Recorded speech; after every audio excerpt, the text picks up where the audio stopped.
পরীক্ষার রেজাল্ট নেই থেকে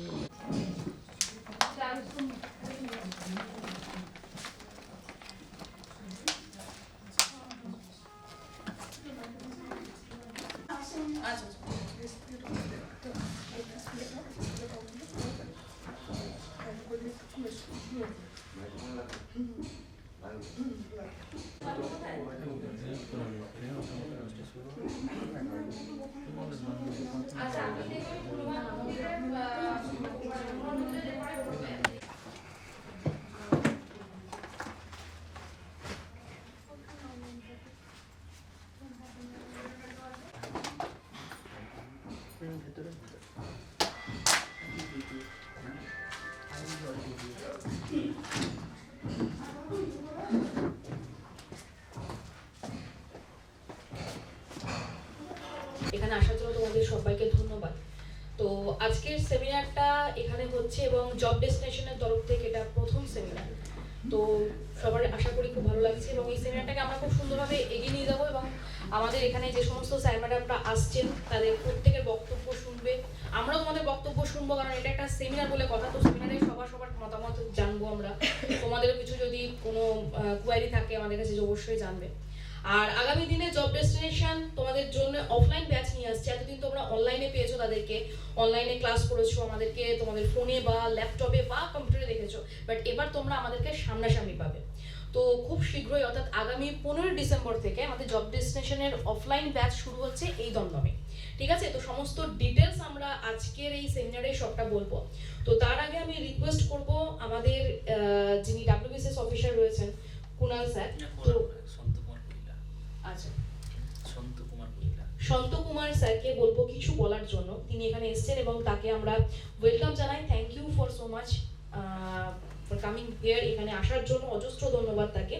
তো ওনাকে আমি রিকোয়েস্ট করবো স্যার আপনি কিছু ছাত্রদের উদ্দেশ্যে, ছাত্রীদের উদ্দেশ্যে অর্থাৎ স্টুডেন্টদের উদ্দেশ্যে কিছু একটু মাইক্রোফোন ছাড়াই আমার গলার আওয়াজ অনেক বেশি হয়।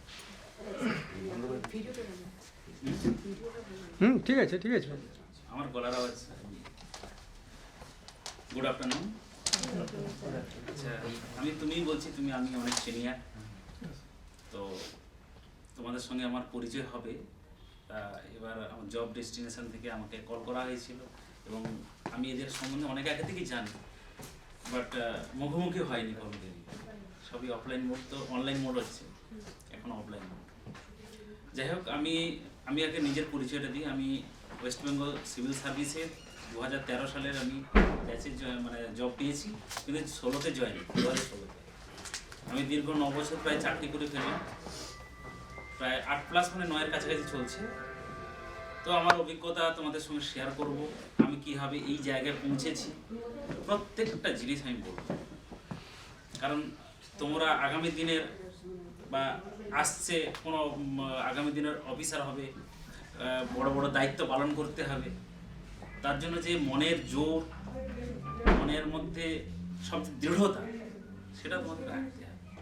আমি প্রত্যেকের কাছ থেকে শুনবো তোমাদের কি কি প্রবলেম, আর আমাদের সেই প্রবলেমগুলো কীভাবে আমরা জয় করেছি, অ্যাচিভ করেছি, সেগুলো আমি তোমাদের সঙ্গে শেয়ার করব। টাইমটা খুবই কম আছে, অনেক স্যার ম্যামরা আসবেন, তোমার সব কথা বলবো। যাই হোক, এখানে সবচেয়ে বড় কারা কি ধরনের পরীক্ষা দিতে চায় একটু শুনতে চাই। ফার্স্ট আমি ইউপিএসসিটা ইউপিএসসি তো অনেকগুলো সেক্টর আছে, খুব মানে একদম আইএস আইপিএস এর জন্য। আচ্ছা, ভেরি গুড, খুব ভালো যোগ ইয়ে। এখন কোন স্ট্রিম? কমার্স। আমি টিএসসি দিচ্ছি আপাতত, আর রেলওয়েটার সামনে যেগুলো এক্সামগুলো আছে ওগুলো ফোকাস করছি। আমার ফোকাস ডাব্লিউবিসিএস আর রেল, এই দুটো।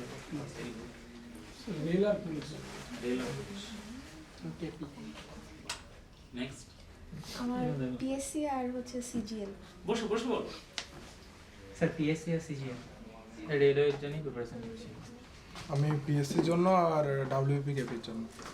পুলিশের জন্য। পিএসসির জন্য। তোমার তোমার আরে বলো না, বলো।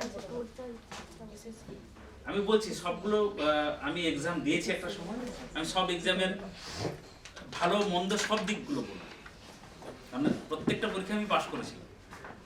প্রথম আমার জীবনের পরীক্ষা পাশ করা হচ্ছে এসআই, সাব ইন্সপেক্টর পুলিশ, কিন্তু ডিসকোয়ালিফাই হই একটা কারণে। আমি রিটিন কোয়ালিফাইড করলাম, প্রিলিমিনারি রিটিন কোয়ালিফাইড, তখন পিএসসি নিত 2009-10 থেকে পিএসসি নিত। পিএসসি তখন কন্ডাক্ট করতো, আমার আগে রিটিন হতো, মানে প্রিলিমস মেন হতো। আমি জানি মেন কোয়ালিফাইড মানে ইন্টারভিউতে যাবো, এবং ইন্টারভিউতে গেছি। আমার হাইট নাকি শর্ট, এটা পিএসসির কথা অনুযায়ী।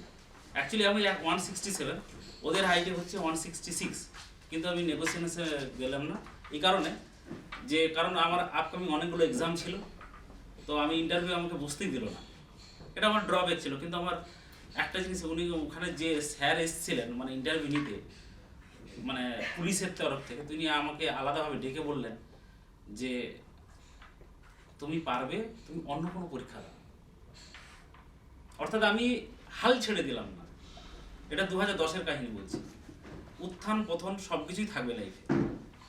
তাহলে আমি প্রথম কিন্তু পাশ করলাম পিএসসি, যেখানে আমি ইন্টারভিউ দিতে গেলাম কিন্তু আমি ডিসকোয়ালিফাই করলাম। তাহলে আমি হারিয়ে গেলাম না, কিন্তু আমি আবার মনের জোর নিয়ে পড়লাম। তারপরে পরীক্ষা দিলাম forest, West Bengal forest service. খুব রিয়ার টাইপ পরীক্ষা, বাট সিট খুবই কম।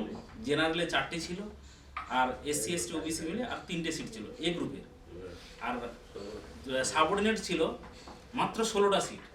তাহলে আমি জেনারেল হিসাবে 4টে প্লাস 12টা, মানে 16টা সিটের জন্য কমপ্লিট করেছি। পরীক্ষা দিয়েছিল প্রায় 1.5 লক্ষ ছেলে। এত কম সিটে ছেলে পরীক্ষা দেবে, এটা একটা কেমন লাগে। অনেকেই তো বন্ধুরা ছেড়েই দিল, তো এই হবে না, ও ভেতর থেকে অনেক কিছু হয়। আমি সব গল্পে গেলাম না। বাইদি ভাই ওই যে আমাকে পিছন থেকে, যেহেতু আমি চান্স পাইনি, তো আমাকে মনের জোরটা দিয়েছিল। আমি এ গ্রুপে ইন্টারভিউ দিতে গেলাম, এ গ্রুপেই ইন্টারভিউ দিলাম। ওখানেও প্রিলি হয়, মেন হয়, খুব টাফ পরীক্ষা, ভীষণ টাফ, কারণ ওখানে ডেডিকেটেডলি পড়াশোনা করতে হয়। আর আমি এ গ্রুপের জন্য কিন্তু সিলেক্টেড হলাম, কিন্তু আমি জব পেলাম না, কারণ ওখানে আমার ইন্টারভিউতে ঠিকমতো হলো না।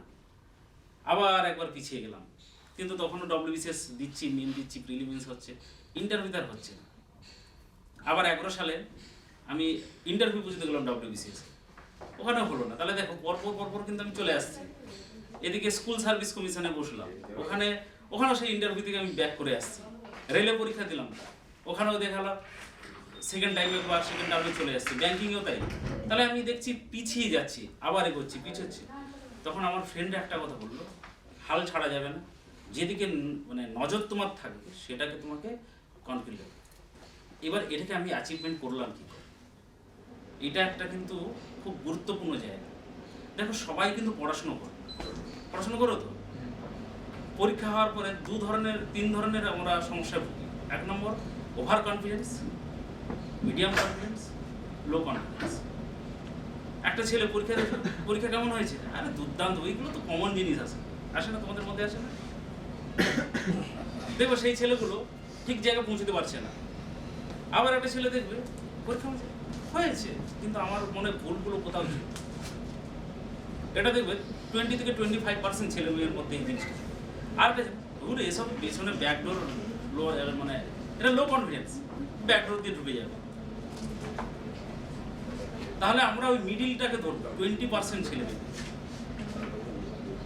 আমরা যেটা করছি, পড়াশোনা কিন্তু আমরা সবাই করছি, পড়াশুনো কিন্তু আমরা সবাই করছি, কেউ কম কেউ বেশি, কিন্তু আমরা পরীক্ষা গিয়ে আলটিমেট ডিমোরালাইজ হয়ে যাচ্ছে।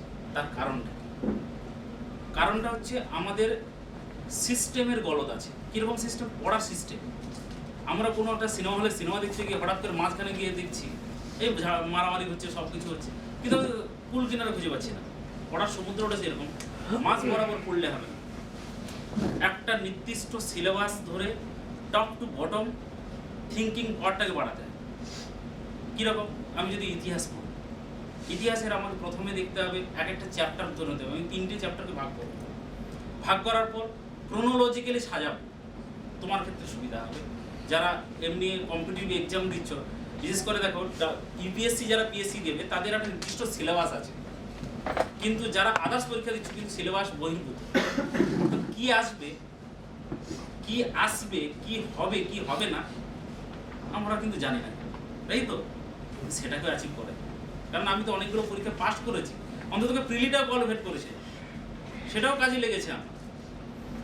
সেখানে কি না, তোমাকে যেই পড়ো না কেন মাঝ বরাবর কোনোভাবে পড়া যাবে না, ক্রোনোলজিক্যালি পড়তে হবে। সে জিওগ্রাফি পড়লে তোমাকে জিওগ্রাফির মতো করে সুন্দর করে সাজিয়ে পড়তে হবে, ম্যাপটার সঙ্গে থাকতে হবে। অর্থাৎ তোমার পড়ছো ম্যাপের চোখ ঘুরছে, ইতিহাস পড়ছো ইতিহাসও কিন্তু ম্যাপ ধরে পড়তে হবে। যখন আমি হরপ্পা মহেঞ্জোদারো সভ্যতা পড়ছি, কোন জায়গা থেকে নিয়ে মাথায় রাখতে হবে। কোশ্চেনগুলো দেবে কিন্তু ইজি কোশ্চেন, তোমার বইয়ের মধ্যেই থাকবে, কিন্তু তোমরা পারছো না। তার কারণ আমরা ওই ম্যাপটাকে চোখে রাখছি না, এরিয়াটাকে মাথায় রাখছি, কোন এরিয়া আর কোন টাইম, এই দুটো কিন্তু ইতিহাসের ক্ষেত্রে গুরুত্বপূর্ণ। আর জিওগ্রাফির ক্ষেত্রে অলওয়েজ কিন্তু ম্যাপ যাদের মধ্যে ভালো থাকবে না তাদের কিন্তু সমস্যা দেবে না। ইকোনমিক্সের ক্ষেত্রে, কারণ জিওগ্রাফির একটা ইকোনমিক্যাল পার্ট আছে তো, সেখানের সঙ্গে ইকোনমিক্সের একটা ট্যালি হবে। সেই ইকোনমিক্স ট্যালি অর্থাৎ আপকামিং যে পেপারে আছে, আমাদের আজকের যে বর্তমানে সিনারিও থেকে এগ্রিকালচার ধরলাম, সেটা ইকোনমিক্সও আসবে, আবার আমাদের জিওগ্রাফিতেও কাজে লাগবে, দুদিকে আমাদের কাজে লাগছে। তাহলে এই আপকামিং বিষয়গুলোকে আমাদেরকে ডাটা কালেকশন করতে হবে।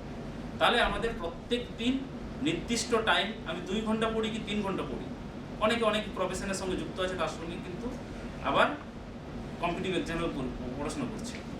তাহলে আমাকে ডাটাটা কালেকশন করতে হবে, আর সপ্তাহের শেষে একদিন রিল্যাক্স মোডে ওই ডাটাগুলোকে ফলো আপ করতে হবে।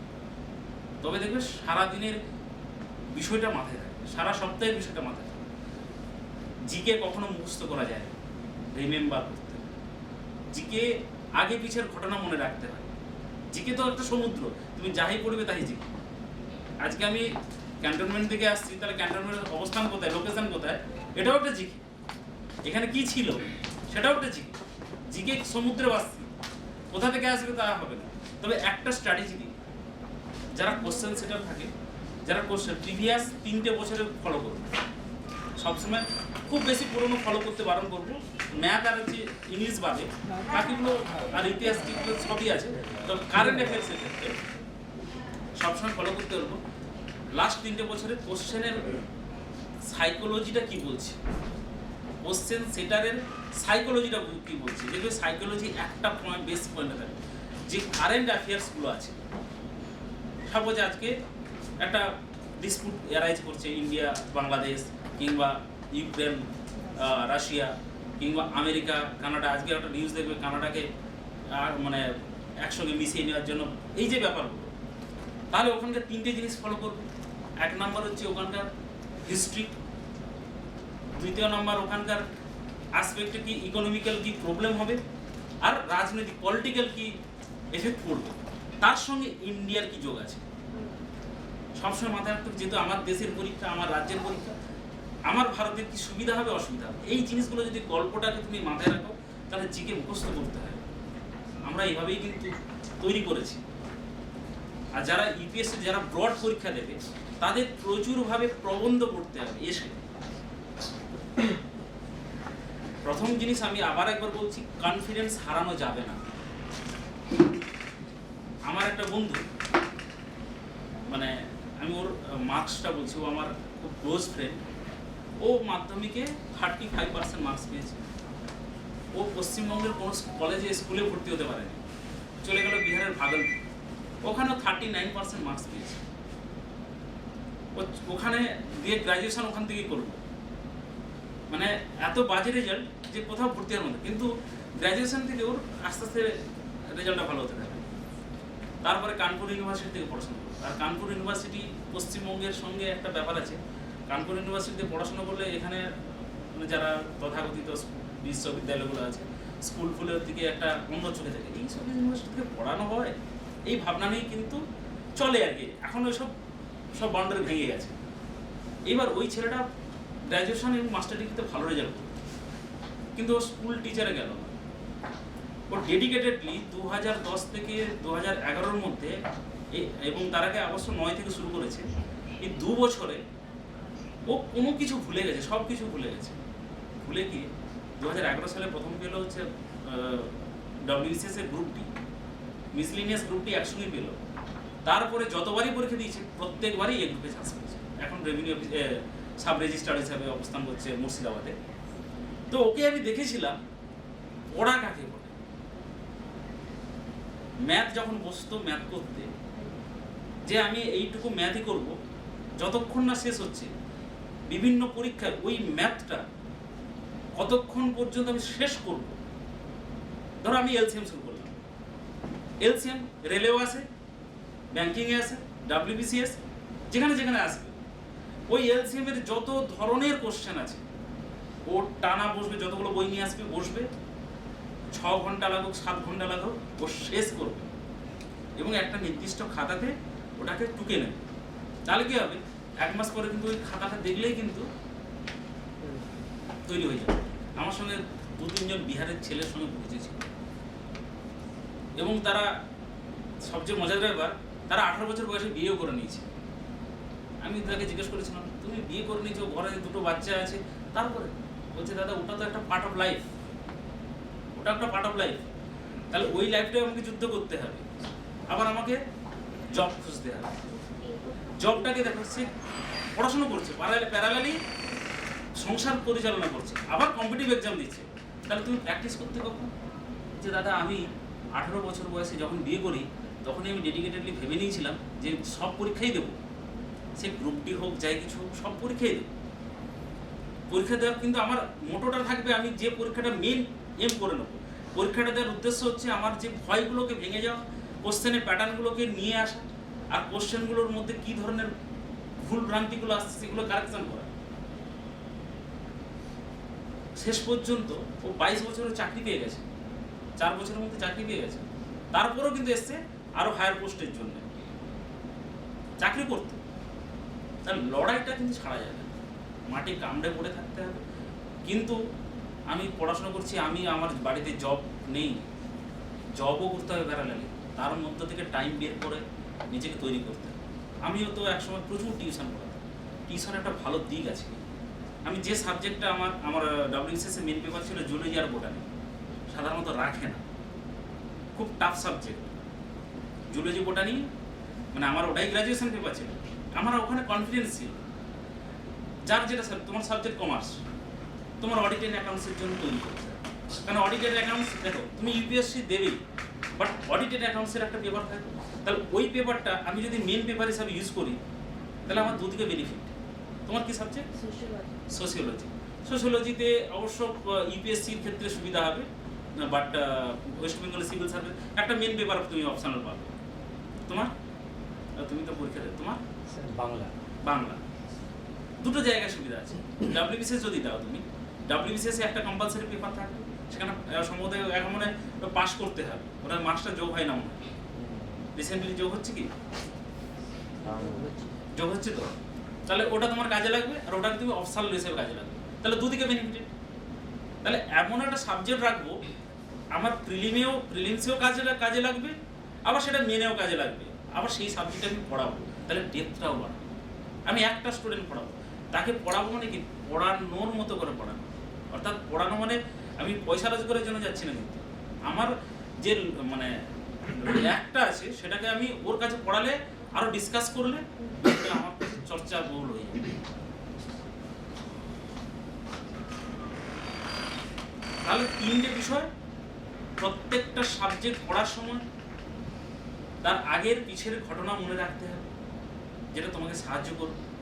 দ্বিতীয় নম্বর, যে যতটুকু টাইম পাচ্ছ ওই টাইমটাকে তোমাকে ইউটিলাইজ করতে হবে। আর আপকামিং যে ঘটনাগুলো ঘটছে পার ডে, ন্যাশনালি, ইন্টারন্যাশনাল, রাজ্যের, সেইগুলো ধরো কোনো একটা, এই যে কয়েকদিন আগে গৌড়বঙ্গ ইউনিভার্সিটিতে কেঁচো সার নিয়ে একটা করেছে, ছোট্ট একটা ঘটনা।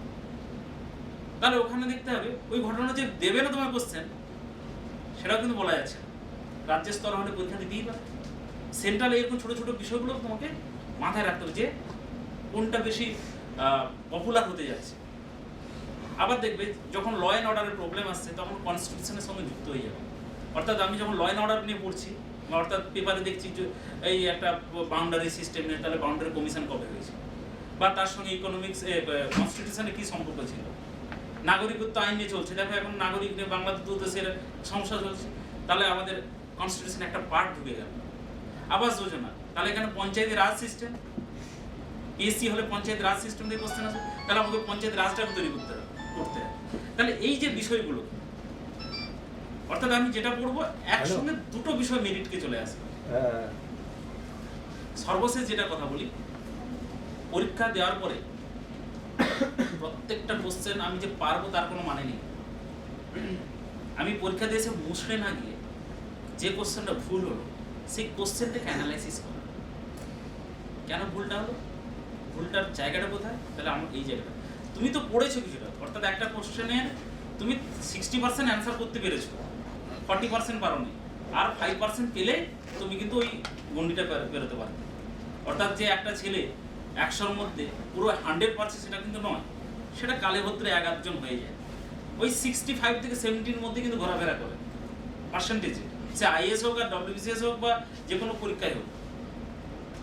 তাহলে ওইগুলোকে নিয়ে অ্যানালাইসিস করতে হবে যে আমাকে 5% টপকাতে হবে, 60% তৈরি হয়েছে, ওই 5% টপকাতে হবে। ওইগুলোর জন্য তোমাকে কি করতে হবে, সিস্টেমেটিকে আসতে হবে। ওই 5%টাই কিন্তু টাফ, ওই 5%টা পাওয়া ভীষণই কঠিন। ওইটার জন্য তুমি যত না পড়েছো তার জন্য কিন্তু 2 ঘন্টা এক্সট্রা লেবার দিতে হবে সপ্তাহের শেষে, কারণ ওইটা কোথা থেকে কোশ্চেনটা আসবে, ওর কি নলেজ হবে সেটা কিন্তু সবসময় জানা সম্ভব হয়। কারণ ওই 5% যদি সবই পেরে যেত তাহলে সবাই কিন্তু ওই চাকরির জায়গায় পৌঁছে যেত। এটাই বিষয়। এবার তোমাদের প্রত্যেকের প্রবলেমগুলো আগে শুনি, কার কীরকম প্রবলেম আছে, কি কোনটা পরীক্ষায়। তুমি পুলিশে যেতে চাইছো, তোমার ল্যাকটা কোথায়? আমার তো সেরকম সমস্যা নেই, মানে রিসেন্ট এসএসসি জিডির মেডিকেল আনফিট হয়েছি, মানে নাম্বার ভালো ছিল, রানিং সব ক্লিয়ার, শেষে ফাইনাল মেরিটে চান্স পেয়ে যেতাম, কিন্তু মেডিকেলে একটা সমস্যার জন্য আনফিট হতে হয় রিসেন্ট। তাহলে এটা তোমার ল্যাক পয়েন্ট। এটা ফাইনাল ছিল আমার, মানে আর এজ নেই, তো এবার ডাব্লিউবি কেপির উপর ফোকাস আমার। আচ্ছা, তো সম্পূর্ণ প্রিপারেশন ওদিকেই দিয়েছি, রিপোর্টটাও 100% দেওয়ার চেষ্টা করছি যেন এই বছরই হয়ে যায়। তো নিজের ভুলগুলো ধরার চেষ্টাও করছি। আচ্ছা, দেখো আমি যখন ডব্লিউবিসিএস এর ওই এসআইটা করি তখন কেপিটা একসঙ্গে হতো, কিন্তু মানে যাদের হাইট বেশি ছিল, তোমার হাইট আছে 72 সেন্টিমিটার, 71 এরকম। 71, তো 70 মনে হয় নিচ্ছে, হ্যাঁ 70। তোমার হচ্ছে সেই ক্ষেত্রে হাইট নিয়ে সমস্যা নেই। তাহলে প্রথম কাজ হচ্ছে তোমাকে পরীক্ষাটা ভালো করে দিতে হবে, আর চেস্ট এক্সপেনশন ওটা কিন্তু বাধ্যতামূলক, আর তোমাকে মানে শারীরিক কসরতের উপর ডিপেন্ড করতে হবে। কারণ যেটা তুমি ওখানে ভুলটা ছিল যে মেডিকেল আনফিট হলো, সেটা যেন এখানে ফিট হয়, তাহলে তোমার এক্সপার্ট। মেডিকেলে কোনো ব্যাপার নেই, মেডিকেলের ব্যাপার নেই এখানে কোনো ব্যাপার নেই। আচ্ছা, এখানে এক্সাম পাস করতে পারলেই, মোটামুটি ভালো নাম্বার পাস করতে পারলেই চান্স আছে। তাহলে তুমি কিভাবে তুমি এটা করছো, মানে যে আমি এই পরীক্ষাটা যে তৈরি করছি কোন কোন জায়গাগুলোতে ল্যাক আছে সেগুলোকে খুঁজে বের করেছো? ল্যাক আমার ম্যাথে একটু ল্যাক আছে, আর ইংলিশটা, ওই ইংলিশটা আমাকে প্রিপারেশনটা একটুখানি লেভেলটা বাড়াতে হবে। ইংলিশটা একটুখানি মানে আমার লো আছে ইংলিশের দিকে। দেখো ইংলিশে লো থাকে না, ওটাকে প্র্যাকটিস প্র্যাকটিস। তাহলে তোমায় কি করতে হবে, প্রিভিয়াস যে কেপির পরীক্ষাগুলো হয়েছিল বা পিএসসির যে পরীক্ষা ইংলিশে রয়েছে সেই কোশ্চেনগুলো আমাদের যারা ম্যামরা আছেন তাদের সঙ্গে আলোচনা করতে হবে, এবং সেটাকে টাইম ধরে ঘড়ি ধরে প্রত্যেকটা অ্যান্সার করার চেষ্টা করতে হবে এবং টাইমটা দিতে হবে। সেই টাইমটাকে তুমি যদি যতটা বেশি দেবে তত তোমার মধ্যে কনফিডেন্সটা গ্রো হবে। আর ম্যাথে যে ল্যাকটা, ম্যাথ কিন্তু এখানে কম হলে কিন্তু হবে না। একটু ইমপ্রুভ করতে পেরে আরো চেষ্টা করছি যেন ওদিকে যেন লো না। ম্যাথটা কিন্তু দেখো তুমি, আমি বলি কি, ম্যাডামরা তো একটা সিলেবাস ধরে করাচ্ছে, সেই সিলেবাসগুলোকে ফুললি কমপ্লিট করার চেষ্টা করতে হবে। আর যেটা করবে সেটা ওই পরীক্ষার এগেইনস্টে কতগুলো কোশ্চেন হতে পারে, কারণ দেখো এলসিএম এর তো একটা নির্দিষ্ট টাইম আছে, বা এইচসিএফ বা ফ্যাক্টরাইজেশনের তো একটা নির্দিষ্ট জায়গা আছে, তার বাইরে তার কোশ্চেন আছে না। তাহলে বিভিন্ন পরীক্ষায় যে কোশ্চেনগুলোকে একটা জায়গায় কালেক্ট করে ম্যামরাও তোমাকে হেল্প করবে, কালেক্ট করে সেটাকে ডে নাইট প্র্যাকটিস করা। আর যখন বসবে এক কাপ চা নেবে, একটা ফ্ল্যাক্সে নেবে, আর পরীক্ষা মানে প্র্যাকটিস করবে, এবং সেটা সকালে হতে পারে অথবা রাত্রে হতে পারে, কিন্তু ওঠা যাবে না। 3 ঘন্টা তো 3 ঘন্টাই ম্যাথের জন্য ডেডিকেটেডলি বসতে হবে, সে সপ্তাহে একদিন কি দুদিন হোক, কিন্তু 3 ঘন্টা বসতে হবে যতক্ষণ না ওই চ্যাপ্টারটা শেষ হচ্ছে। নাহলে কিন্তু খুব টাফ, কম্পিটিশান ভীষণ বেশি, কিন্তু দেখতে গেলে আলটিমেট কম্পিটিশান খুবই কম। কেন বলো তো? কারণ প্রত্যেকটা স্টুডেন্ট ভাবে যে আমিই পারবো, কনফিডেন্স, ওভার কনফিডেন্স প্রচুর, আর লো কনফিডেন্স প্রচুর, মিডিয়াম কনফিডেন্সটা খুব কম। কারণ যারা মিডিয়াম কনফিডেন্স তারা ডেডিকেশনটা তাদের বেশি, ওইটাকে তোমাকে লড়াই করতে হবে, 25% মধ্যে লড়াই করতে হবে। হাজার হাজার ছেলে আসবে, বললাম না 4টে সিটের জন্য কেউ ভাবতেও পারে না এই গ্রুপে ইন্টারভিউ দিতে যাবো। আমি নিজে কোনোদিন কনফিডেন্স করতে পারি, তাহলে আমি পেরেছিলাম চাকরি না হয়। পরের টাইমে সেকেন্ড, মানে পরের বারেও এই গ্রুপে পেলাম, সেখানে 10টা সিট ছিল, কিন্তু সেখানে আমি ওয়েস্ট বেঙ্গলে সেকেন্ড হলাম রেঞ্জারে। কিন্তু আমি যেহেতু রেঞ্জারে আমাকে কোয়েম্বাটুরে পাঠাচ্ছিল, তাই আমি যাই জয়েন করি। তো আমি তার আগে WBCS এ ল্যান্ড ডিপার্টমেন্টে আমি জয়েন করলাম। তো তবে কনফিডেন্সটাকে তোমার বাড়াতে হবে, তার জন্য ম্যাথটাকে সে সপ্তাহে অন্ততপক্ষে 10 থেকে 12 ঘন্টা মিনিমাম, ম্যাক্সিমাম তো বাদ দিয়ে দিলাম, পুরো সপ্তাহে যদি 3 ঘন্টা করে করতে পারো, তাহলে দেখবে তুমি একটা জায়গায় পৌঁছে গেছো। কেপি বা এসআই যে পুলিশগুলো চাকরি হয়, সেগুলো ইংলিশ আর ম্যাথের উপরে ডিপেন্ড করছে। ইংলিশ আর ম্যাথ, বাংলা তো একটা থাকেই, বাংলা থাকে না? এসআই থাকে, তাহলে তোমাকে ওইটার উপরে জোর দিতে হবে। আর দেখবে একটা জিনিস, কিছু কিছু ইংলিশের আছে যেগুলোতে কমনই থাকে, 8-10 বছর 20 বছর কোশ্চেন দেখলে না, একটা কমন থাকে। বিশেষ করে পিএসসি, WBCS এ তো আমি 25টা যখন ইংলিশে থাকতো, ওখানে আমাদের 15-16টা করে কমন পেয়ে যেতাম। কোশ্চেনটা ফলো করলেও কমন তুমি পাবেই, বেশি ঘাবড়ানোর কোনো জায়গা থাকে না। তারপরে তো ম্যাডামরা আছেন, স্যারেরা আছেন যারা পড়াবেন। ঠিক আছে, নেক্সট তোমার কি পিএসসি ফর্ম করি? পিএসসি তো অনেক পরীক্ষাই, ক্লার্কশিপ। আচ্ছা, ক্লার্কশিপ তো খুব টাফ। ম্যাথ তো তোমাকে এখানে 6 ঘন্টা ডেইলি প্র্যাকটিস করতে হবে। এক্স্যাক্টলি তাই, সপ্তাহে 5 দিন, মানে 7 দিন, 7 দিনের মধ্যে 4 দিন মিনিমাম তোমাকে 5 ঘন্টা থেকে 6 ঘন্টা প্র্যাকটিস করতে হবে, নাহলে ক্লার্কশিপের জন্য সবাই কিন্তু ঝাঁপিয়ে পড়ছে। একটা কথা মাথায় রাখে, যাদের ডেস্টিনেশন হাই থাকবে তারা সবসময় দেখবে একটা না একটা কোনো কিছু পাবে। যাদের কনফিডেন্স লো থাকবে তারা কিন্তু চাকরি পাবে না, তাকে কনফিডেন্সটা বাড়াতে হবে। তোমার সাবজেক্ট কি আছে? বাংলা। ঠিক আছে, তাহলে তোমাকে বাংলা মানে ম্যাথের দিকটা তোমার কেমন আছে? এই দেখেছো, ভালো না। কিন্তু পিএসসি তো মেন ক্লার্কশিপ, তোমার দেখো একটা জিনিস ভালো করে মডারেলি ভাবো, তোমার ম্যাথটাই ওখানে কিন্তু মেন, ক্লার্কশিপের ম্যাথটাই মেন, কিন্তু ম্যাথেই তুমি দুর্বল, তাহলে তুমি কোন জায়গাতে মার্কসটা তুলছো? জিকেতে সবাই কিন্তু কম বেশি অ্যাভারেজ মার্কস পাবে, তাহলে ম্যাথে তোমাকে 5 ঘন্টা অ্যাভারেজ তোমায় করতেই হবে। তুমি ম্যাথটা সবসময় করবে 8টার পর থেকে, রাত 8টার পর থেকে, তখন শান্ত থাকবে। সারাদিনের পরিশ্রম করার পরে তুমি 1-1.5 ঘন্টা রেস্ট নেওয়ার পরে 8টা থেকে 12টা 4 ঘন্টা তুমি প্র্যাকটিস করো, দরজা জানলা বন্ধ করে, প্রয়োজন হয় হালকা মিউজিক শুনতে পারো যখন ভালো লাগবে, কিন্তু ম্যাথ তোমাকে 4 ঘন্টা প্র্যাকটিস করতে হবে। তাহলে তুমি দেখবে 1 মাস পরে তুমি তোমার রেজাল্টটা পাবে। হ্যাপাজালি করবে না, সিস্টেমেটিক্যালি। আমি যেটা ধরবো, যে পার্টটা ধরবো, বিশেষ করে নাম্বার সিরিজে বাচ্চাদের গোল হয়, আরে তুমি এখানে নাম্বার সিরিজটাই হচ্ছে হয়, তাই তো? নাম্বার সিরিজ ভালো করে জানা নেই, তার জন্য দেখবে অনেক বই আছে, অনেক ভালো ভালো বই আছে নাম্বার সিরিজটা। ম্যাথটা কিন্তু একটা, ইংলিশ মোটামুটি কেন সব যদি মোটামুটি, তাহলে তো তোমার কনফিডেন্সটা কিন্তু খুব লো লেভেলে আছে। কোনোটাই মোটামুটিতে হওয়া যাবে না, তোমাকে স্টাডি করতে হবে। তুমি প্যারালাল কোনো জব করো, পড়াশোনা, তাহলে পড়াশোনা যদি হয় তাহলে বয়সটা বাড়ছে তো, তাহলে তোমাকে এই বয়সটাতে আলটিমেটলি কিন্তু লড়াইটা করতে হবে। 1 বছর লড়াই করো, দেখো তুমি সব করতে পারবে। শুধু ক্লার্কশিপ দেবে না, অন্যান্য পরীক্ষাও দিতে হবে, রেল দেবে, এসএসসি দেবে, সিজিএল যদি হয় দেবে। আর মানে সব পরীক্ষা দিলে কি হবে, পরীক্ষাটা তো ভ্যারিয়েশন আছে। সবচেয়ে বড় জিনিস টাইমিংস। তুমি সবই করে ফেললে, কিন্তু টাইমটাই মেনটেন করতে পারবে। আমার একটা বন্ধু ছিল বেলগড়িয়াতে, আমি বেলগড়িয়াতে কিন্তু থেকেছি, বেলগড়িয়া 2006 থেকে 2014 পর্যন্ত। এখনো বেলগড়িয়ার সঙ্গে আমার নারী সম্পর্ক আছে, এখনো বেলগড়িয়ার সঙ্গে নারী সম্পর্ক। বেলগড়িয়া হচ্ছে ওখানে আর গড়িয়ার দিকে, এখন তো গড়িয়াটা ওদিকে অফ হয়ে গেছে। বেলঘড়ি এমন একটা জায়গায় যেখানে জল হাওয়া বাতাসের মধ্যে দেখবে সব সরকারি লোকের মধ্যে লুকিয়ে আছে। তো ওখানে একটা জিনিস আমি ভালো করে লক্ষ্য করেছি, যারা ম্যাথে উইক আছে তারা ম্যাথে কিন্তু 6 ঘন্টা করে প্র্যাকটিস করে ম্যাথে টপ রেজাল্ট করে বেরিয়ে গেছে একদম। অরিজিৎ পাল চৌধুরী বলে একজন আছে, এখন ডিএসপি, ও আর আমি একসঙ্গে পাশাপাশি থাকতাম, একই সঙ্গে থাকছে, আমার ডিপার্টমেন্টে জয়েন করেছিলাম। ও পরে সেকেন্ড হয়েছিল ওয়েস্ট বেঙ্গলে, ডিএসপিতে পেয়েছিল। ও পুলিশই প্রথম থেকে, ওর লম্বাও আছে, আইসিডি ছিল। ও ম্যাথ 7 ঘন্টা করে ডেলি প্র্যাকটিস করতো। ও 200 মার্কে 200 পেয়েছিল।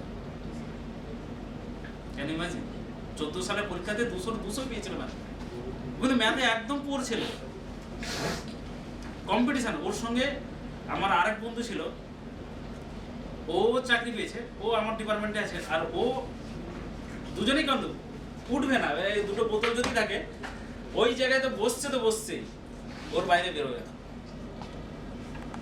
এবং যে স্টাডি ম্যাটেরিয়ালগুলো পেতে প্রথমে আমরা কনফিডেন্সটা কমাচ্ছি, আমি একটা সপ্তাহ করবো, তাহলে ওই একটা সপ্তাহ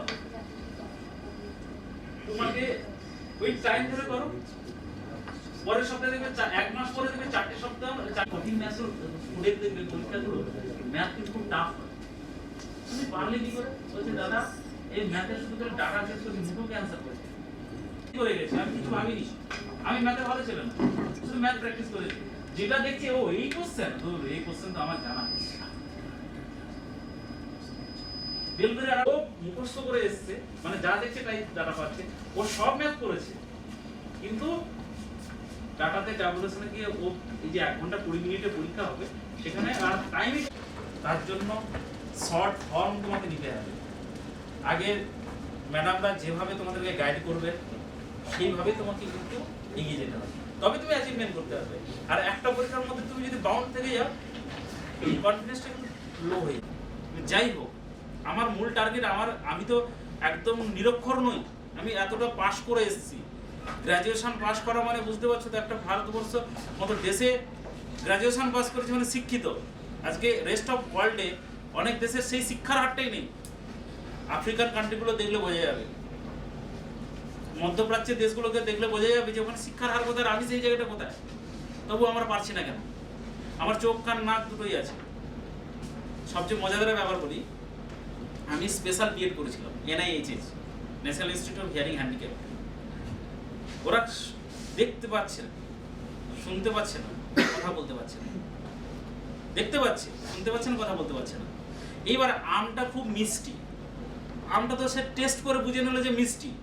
এই যে খুব মিষ্টি কথাটা বোঝাতে, মানে ওই যে খুব মিষ্টি, প্রচুর মিষ্টি, এইটা বোঝাতে গেলে আমরা ফ্র্যাকশন অফ সেকেন্ডে বুঝি, অন্তত 10 দিন লাগে এই খুব কথাটা বোঝাতে। আমরা যখন ধরো 10 বছরের মধ্যে 5-6 হাজার ওয়ার্ড পেয়ে যাচ্ছি, 10 বছরের 500টা ওয়ার্ড পাচ্ছি, তাহলে সেই জায়গা থেকে তো ওদের চেয়ে তো আমি অনেক বেটার। আমার পড়াশোনার ক্ষমতা আছে, আমার ডেডিকেশনের জায়গা আছে, আমার ক্যাপাবিলিটি আছে, যে আমার এবার আর্থিকের ব্যাপার বলি, অনেক সময় এবার অর্থটা এখানে ব্যাপার, যত বয়স বাড়বে মাথার পরে এমনিতে পশ্চিমবঙ্গ সরকারের একটা পার্ট পুরো ধ্বংস হয়ে গেছে, সেটা হচ্ছে ওয়েস্ট বেঙ্গলের যে মানে শিক্ষার ক্ষেত্রটা, সেখানে তো চাকরি নেই বলেই চলে, কারণ ওখান থেকে রিক্রুটমেন্ট কোর্ট কেস। তাহলে বাকি যেটুকু আছে সেক্টরে, সেই সেক্টরে আমাকে যেতে গেলে যে পরিমাণ এবিলিটি দিতে হবে, সেই স্ট্রেংথটা যদি না দিতে পারো, তাহলে তুমি কিন্তু ধীরে ধীরে ডিমোরালাইজড হয়ে যাবে। তাহলে তোমার সব পরীক্ষাই দিতে হবে। পরীক্ষা দেওয়ার আমার উদ্দেশ্য ক্লার্কশিপ, আমি ওটাকে কোপ আপ করবো, কিন্তু সব পরীক্ষা সারা বছর বিভিন্ন জায়গাতে পরীক্ষা হচ্ছে, সেই পরীক্ষাতে আমি পাই আর না পাই, পারি আর না পারি, টাইম ম্যানেজটা হবে, কোশ্চেন সম্বন্ধে আমার পরিচিতি বাড়বে, আর কোশ্চেনটাকে নিয়ে আমি নাড়াচাড়া করবো। আর তার সঙ্গে একটা কোনো সংস্থার সঙ্গে যোগ হতে হবে, এই কারণে একজন গাইডার থাকবে, কারণ আমরা সবসময় তো সঠিক পথ অনুভব করতে পারি না, যে ম্যাথটা কত কুইক করা যেতে পারে, ইংলিশটা কত সহজে আমি সেটাকে অ্যাচিভ করতে পারি। তার জন্য 1 থেকে 2 জন তো গাইডার লাগবে। অতএব তোমার লক্ষ্য ঠিক আছে, কিন্তু সেটাকে আর ডেভেলপ করতে হবে। তোমার WPKP আর হচ্ছে PSC ক্লার্কশিপ। Very good. ও ইংলিশে তুমি চিন্তা করতে পারবে না, PSC তে 72 পেয়েছে, WBC মেন পরীক্ষা মেন পরীক্ষা 72 পেয়েছিল, আমি বাংলাতে 85 পেয়েছিলাম, ও পেয়েছিল 72। মানে বোঝো ইংলিশ কিন্তু ল্যাঙ্গুয়েজ দুটো কিন্তু, তাহলে এটা কিভাবে অ্যাচিভ করা সম্ভব হয়েছে? ওর রেজাল্টটা কি বলেছিল, ও কিন্তু ওই ঘোরাফেরা করছে 30-40-র মধ্যে, 35-40-র মধ্যে ঘোরাফেরা করছে, তাহলে ইংলিশ তো সেরকম হবে। ও কি করেছে, ওর পদ্ধতিটা বলি, ও পিএসসি ডাব্লিউবিসিএস ওর কাছে ধ্যান জ্ঞান ছিল, অন্যান্য পরীক্ষা দিত তখন গ্রুপ ডি দিত না, বলতো যে আমার যখন লক্ষ্যটা ওইখানে আমি ওই লক্ষ্যেই থাকবো, ওই এরিয়ার যুক্ত পরীক্ষাগুলো দিত। এটা একটা মাথায় রাখতে হবে, যারা ইউপিএসসি পরীক্ষা দিচ্ছে তুমি ডাব্লিউবিসিএস পর্যন্ত দিতে পারবে, কারণ তোমার এমটা আলাদা চলে যাবে। বড় যে ক্লাস শিটও দেবে টাইম ম্যানেজমেন্টের জন্য, কারণ তোমার যে এম আছে, তোমার যখন ওই লেভেলে পরীক্ষা, তাহলে দেখতে ওই লেভেলে কোন কোন এরিয়ার মধ্যে সার্কেলে পরীক্ষাগুলো হচ্ছে, তাহলে তোমাকে ওই কভারটা করবে। ম্যাথ যে উইক, ইংলিশ যে উইক বলছো, এই উইকটাকে কনফিডেন্সলি মানে গ্রো আপ করার জন্য তোমাকে দেখে নিতে কোন কোন সেক্টরতে কোশ্চেনটা আসছে। কোশ্চেন পাও তো, একটা না একটা তো কোশ্চেন পাবেই, নাহলে সংস্থা তোমাকে দেবেই কোশ্চেন। কোশ্চেনটা ভাই দেখবে একটা নির্দিষ্ট সেক্টর থেকে কোশ্চেন আসে, সে পজিশন থাকতে পারে, গ্রামাটিক্যাল কারেকশন থাকতে পারে, কি বলে প্রেসিস থাকতে পারে, বা তোমাকে কি বলে ট্রান্সলেশন থাকতে পারে, তাই তো? বাংলা থেকে এরকম জাতীয় কোশ্চেন থাকে, এর বাইরে তো লাগে না। প্রত্যেক 8-10 বছরে আমি 2বার কমন পেয়েছিলাম ফরেস্টে, রেসিতে কমন পেয়ে গেছিলাম। এটা ভাবা যায় না, এটা কমন পাওয়াটা কোশ্চেনের বিরল, রেসিতে অন্তত কমন পাওয়াটা খুব কঠিন ব্যাপার। তো তুমি 10টা পরীক্ষা দিলে তুমি একটা আন্দাজ করতে হবে কোন লেভেলটা ওরা চাইছে। কোনো বোমবাস্টিং ওয়ার্ড ইউজ করা যাবে না, ইংলিশে কোনো বোমবাস্টিং ওয়ার্ড না ইউজ করে সুন্দর সাবলীলভাবে গ্রামাটিক্যাল কারেক্ট করো, তুমি মার্কস এমনি পাবে। ওর বন্ধুটা ওটাই বলতো যে আমি তো ইংলিশ তেমন জানতাম না, কিন্তু সঠিক গ্রামারটা ইউজ করেছিলাম। আমি এটা আমার লাইফের মজাদার ঘটনা বলি, আমি যেটা চাকরি করছি এটা আনসার্টেনলি আমি মানে জবটা পেয়ে গেছি। কীরকম আনসার্টেনিটি আছে, মানে আমি যেদিন রেজাল্ট জানতে পেরেছিলাম 2015 সালের এপ্রিল মাসে, 18 এপ্রিল বিকেলবেলা আমাকে বন্ধু ফোন করে বললো যে রেজাল্ট বেরিয়েছে, আর আমার ইন্টারভিউ আছে মানে ওই এপ্রিল মাসের 24 তারিখ, তাহলে কদিন, 18 আর 6 দিন মাঝখানে, 6 days, অর্থাৎ আমি কোনো প্রিপারেশনের সুযোগ নেই। এবং সবচেয়ে মজার ব্যাপার, ওই সময় পিএসসি কোনো অ্যাডমিট মানে ইন্টারভিউ লেটার বাড়িতে পাঠায়নি, বলছে ডাউনলোড করে নিতে হবে। ও যদি আমাকে কোনোদিন ফোন না করতো আমি জানতেই পারতাম না আমার ইন্টারভিউ ডেটটা বেরিয়ে যেত। তাহলে আনসার্টেনিটি বলবো এটা, তাহলে অনিশ্চিত জায়গা। সেখানে আমাকে পিএসসিতে একটা কোশ্চেন করেছিল, আমি বলছে তুমি লেখো, খাতা পেন না, ইন্টারভিউতে শুরু হচ্ছে, প্রথম দিন সেকেন্ড ক্যান্ডিডেট, আমি ফার্স্ট ক্যান্ডিডেট পরে ক্যান্ডিডেট, ফার্স্ট ইন্টারভিউ শুরু হচ্ছে। আমাকে বলছে ইংলিশে লেখো, ইংলিশে বিশ্বাস করো আমাকে এমন সব বলছে, শোনার কথা না শোনাই ভালো, ট্রান্সলেট করো। গ্রামার দিয়েছে, বলছে গ্রামাটিক্যাল কারেকশন করো, পেপার দিয়েছে, পেপার থেকে তুমি কোনটা কোনটা প্রিপোজিশন কোনটা এসব লিখো। সত্যি কথা বলতে একটাও পারি, একদম অনেস্টলি বলছি একটাও পারি। পিএসসি চেয়ারম্যান আমার তখন বোর্ড মেম্বার ছিলেন দেবাশিস সেনগুপ্ত, পরবর্তীকালে পিএসসি চেয়ারম্যান হয়েছিলেন। উনি কিছু কথা বলেনি, শুধু একটা কথা বলছে, তুমি যে জবের জন্য যাচ্ছ সেখানে কিন্তু ইংলিশটা প্রতি পদে বলছে, তুমি কিভাবে শিখবে। আমাকে বন্ধুরা বলে দিয়েছিল একটা কথা, যেটা পারবো না স্ট্রেট স্যার এই মুহূর্তে মনে পড়ছে না, কিন্তু আমি শিখে নিতে পারবো। এটা কিন্তু একটা গুরুত্বপূর্ণ একটা কথা, যে আমি সব জিনিস পারবো, কারণ আমি তো ওই জিনিসটা পারবো বলেই এত দূর এগিয়ে এসেছি, এবং ইন্টারভিউ টেবিলে এসে ওরাও ভালো করে জানে এটা আমি পারি বলেই ওই জায়গাতেই এসেছি, যার ফলে আমি পেরেছি। না পারাটা দোষ না, ভুল বলাটা দোষ, ভুল শেখাটা দোষ। তার জন্য ভুল যাতে না হয় গ্রামাটিক্যাল কারেকশন করবে, আর সবসময় মাথায় রাখবে ইংলিশের প্রফেশনাল টিচারের খুব প্রয়োজন। কারণ ল্যাঙ্গুয়েজের, বিশেষ করে ল্যাঙ্গুয়েজ এমন একটা সাবজেক্ট, আমি সামান্য প্রিপোজিশনের, অনেক বাঘা বাঘা লোকও প্রিপোজিশনের ভুল করে, তুমি আমি তো দূর চাই।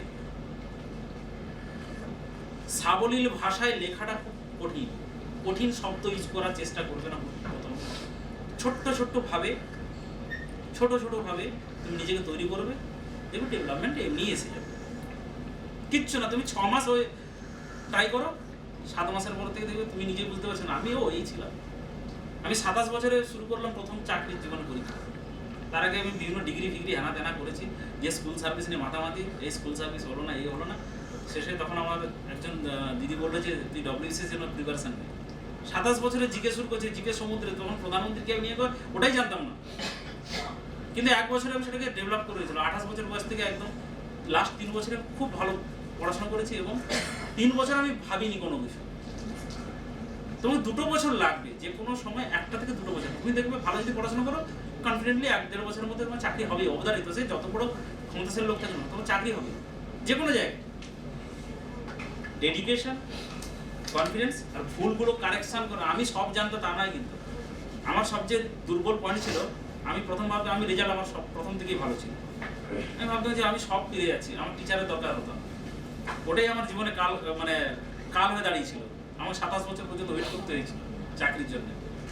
আমি সব জানি না, কিন্তু আমার পক্ষে জানা সম্ভব নয়।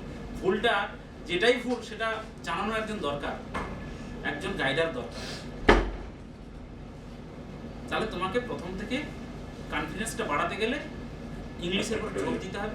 তারপর তো ম্যাথ তোমাকে বলেইছি, সবাইকে যা বলছি, ইংলিশটা তোমাকে বাড়াতে হবে। ছোট ছোট ভাব, ছোট ছোট শব্দ, একদম কোশ্চেন ধরে ধরে ম্যাডামকে দেখাবেন, স্যারকে দেখাবেন যে আমি এটা করেছি, এটা ঠিক না ভুল। নিজে টিচার হবে যে আমি কতটা মার্কস দিতে পারছি, আমার মার্কসটা কত দূর হচ্ছে, কেন আমার ওই জায়গাটা ভুল হলো, আর একটু ভালো হলে কি হতো। এইটা নিজের টিচার হতে হবে। তবে দেখবে তুমি 6 মাস পরে দেখবে নিজেকে চিনতে পারবে। তার টাইম লাগবে। আমি 1 মাস পরে এসে বলে দিলাম যে আমি চাকরি পেয়ে গেলাম, স্যার দেখো হতেই পারে, আমি একদম অস্বীকার ফার্স্ট চান্সেসে পেয়ে গেলাম, হতেই পারে। বাট সবার ক্ষেত্রে বলছি একটু টাইম সাপেক্ষ ব্যাপার। আর টাইম নিয়ে পড়াশোনা করে পরীক্ষার সময় গিয়ে আমি পড়ে গেলাম, বিরাট কিছু করে ফেলবো, এটা কখনোই ভাবা উচিত নয়। আমরা অ আ ক খ শিখেছি কি একদিনে? দাদু ঠাকুমা মা হাতের উপরে মারতে মারতে গাল ফেটে লাল হয়ে তারপরে অ আ ক খ শিখেছি। তারপরে অ এর শব্দের সঙ্গে যুক্ত করেছি, শব্দের পর শব্দ জড়িয়েছি, শব্দ থেকে বাক্য হয়েছে, বাক্য থেকে আজকে এই জায়গায় দাঁড়িয়েছে। ব্যাকরণ আমরা শিখেছি ছোট ছোট করে, তাই না? তাহলে ছোট ছোট করে ব্যাকরণ যদি শিখে তাহলে চাকরিটা কেন পাবো না? চাকরির জন্য আর চাই, মানসিকভাবে দৃঢ়তা আনতে হবে তোমাকে। চাকরিটা এমনি এমনি আসে না, জানো তো? যারা পরীক্ষার উপর মানে তোমার টেবিলের অপোজিট প্রান্তে থাকে না, তারা কিন্তু তোমার কি জ্ঞান যাচাই করে না। তোমার চোখ দেখলে বুঝে নেবে তুমি ওই সার্ভিসের জন্য যুক্ত কিনা, মানে উপযুক্ত কিনা। তোমার চোখ দেখলে বুঝে নেবে, তবে ভাবতে হয় না বেশি। আমি ইন্টারভিউতে 10 পেয়ে গেলাম। দেখো কিছু তো ইললিগাল হয়, ব্যাপারটা ওটা বাদই দিলাম, কিন্তু তোমার জন্য তো একটা সিটই বরাদ্দ, তুমি তো 10টা সিটের জন্য কম্পিটিশন করছো না। একটা সিটি বরাদ্দ, ধরে নিলাম 50% বাদই দিলাম, কিন্তু 50% তোমার জন্য তো আছে। জলে পড়ে গেলে, জল থেকে টাইটানিক পড়ে গেছে, কিন্তু সবাই তো আর মরেনি, কিছু জন তো বেঁচে এসছে। বেঁচে তো এসছে, কেন বেঁচে এসছে? তার লড়াই করার ইচ্ছাটা ছিল, তার বাঁচার ইচ্ছাটা ছিল। তাহলে আমরা সেই সমুদ্রের মাধ্যমে উঠে আসি। নেক্সট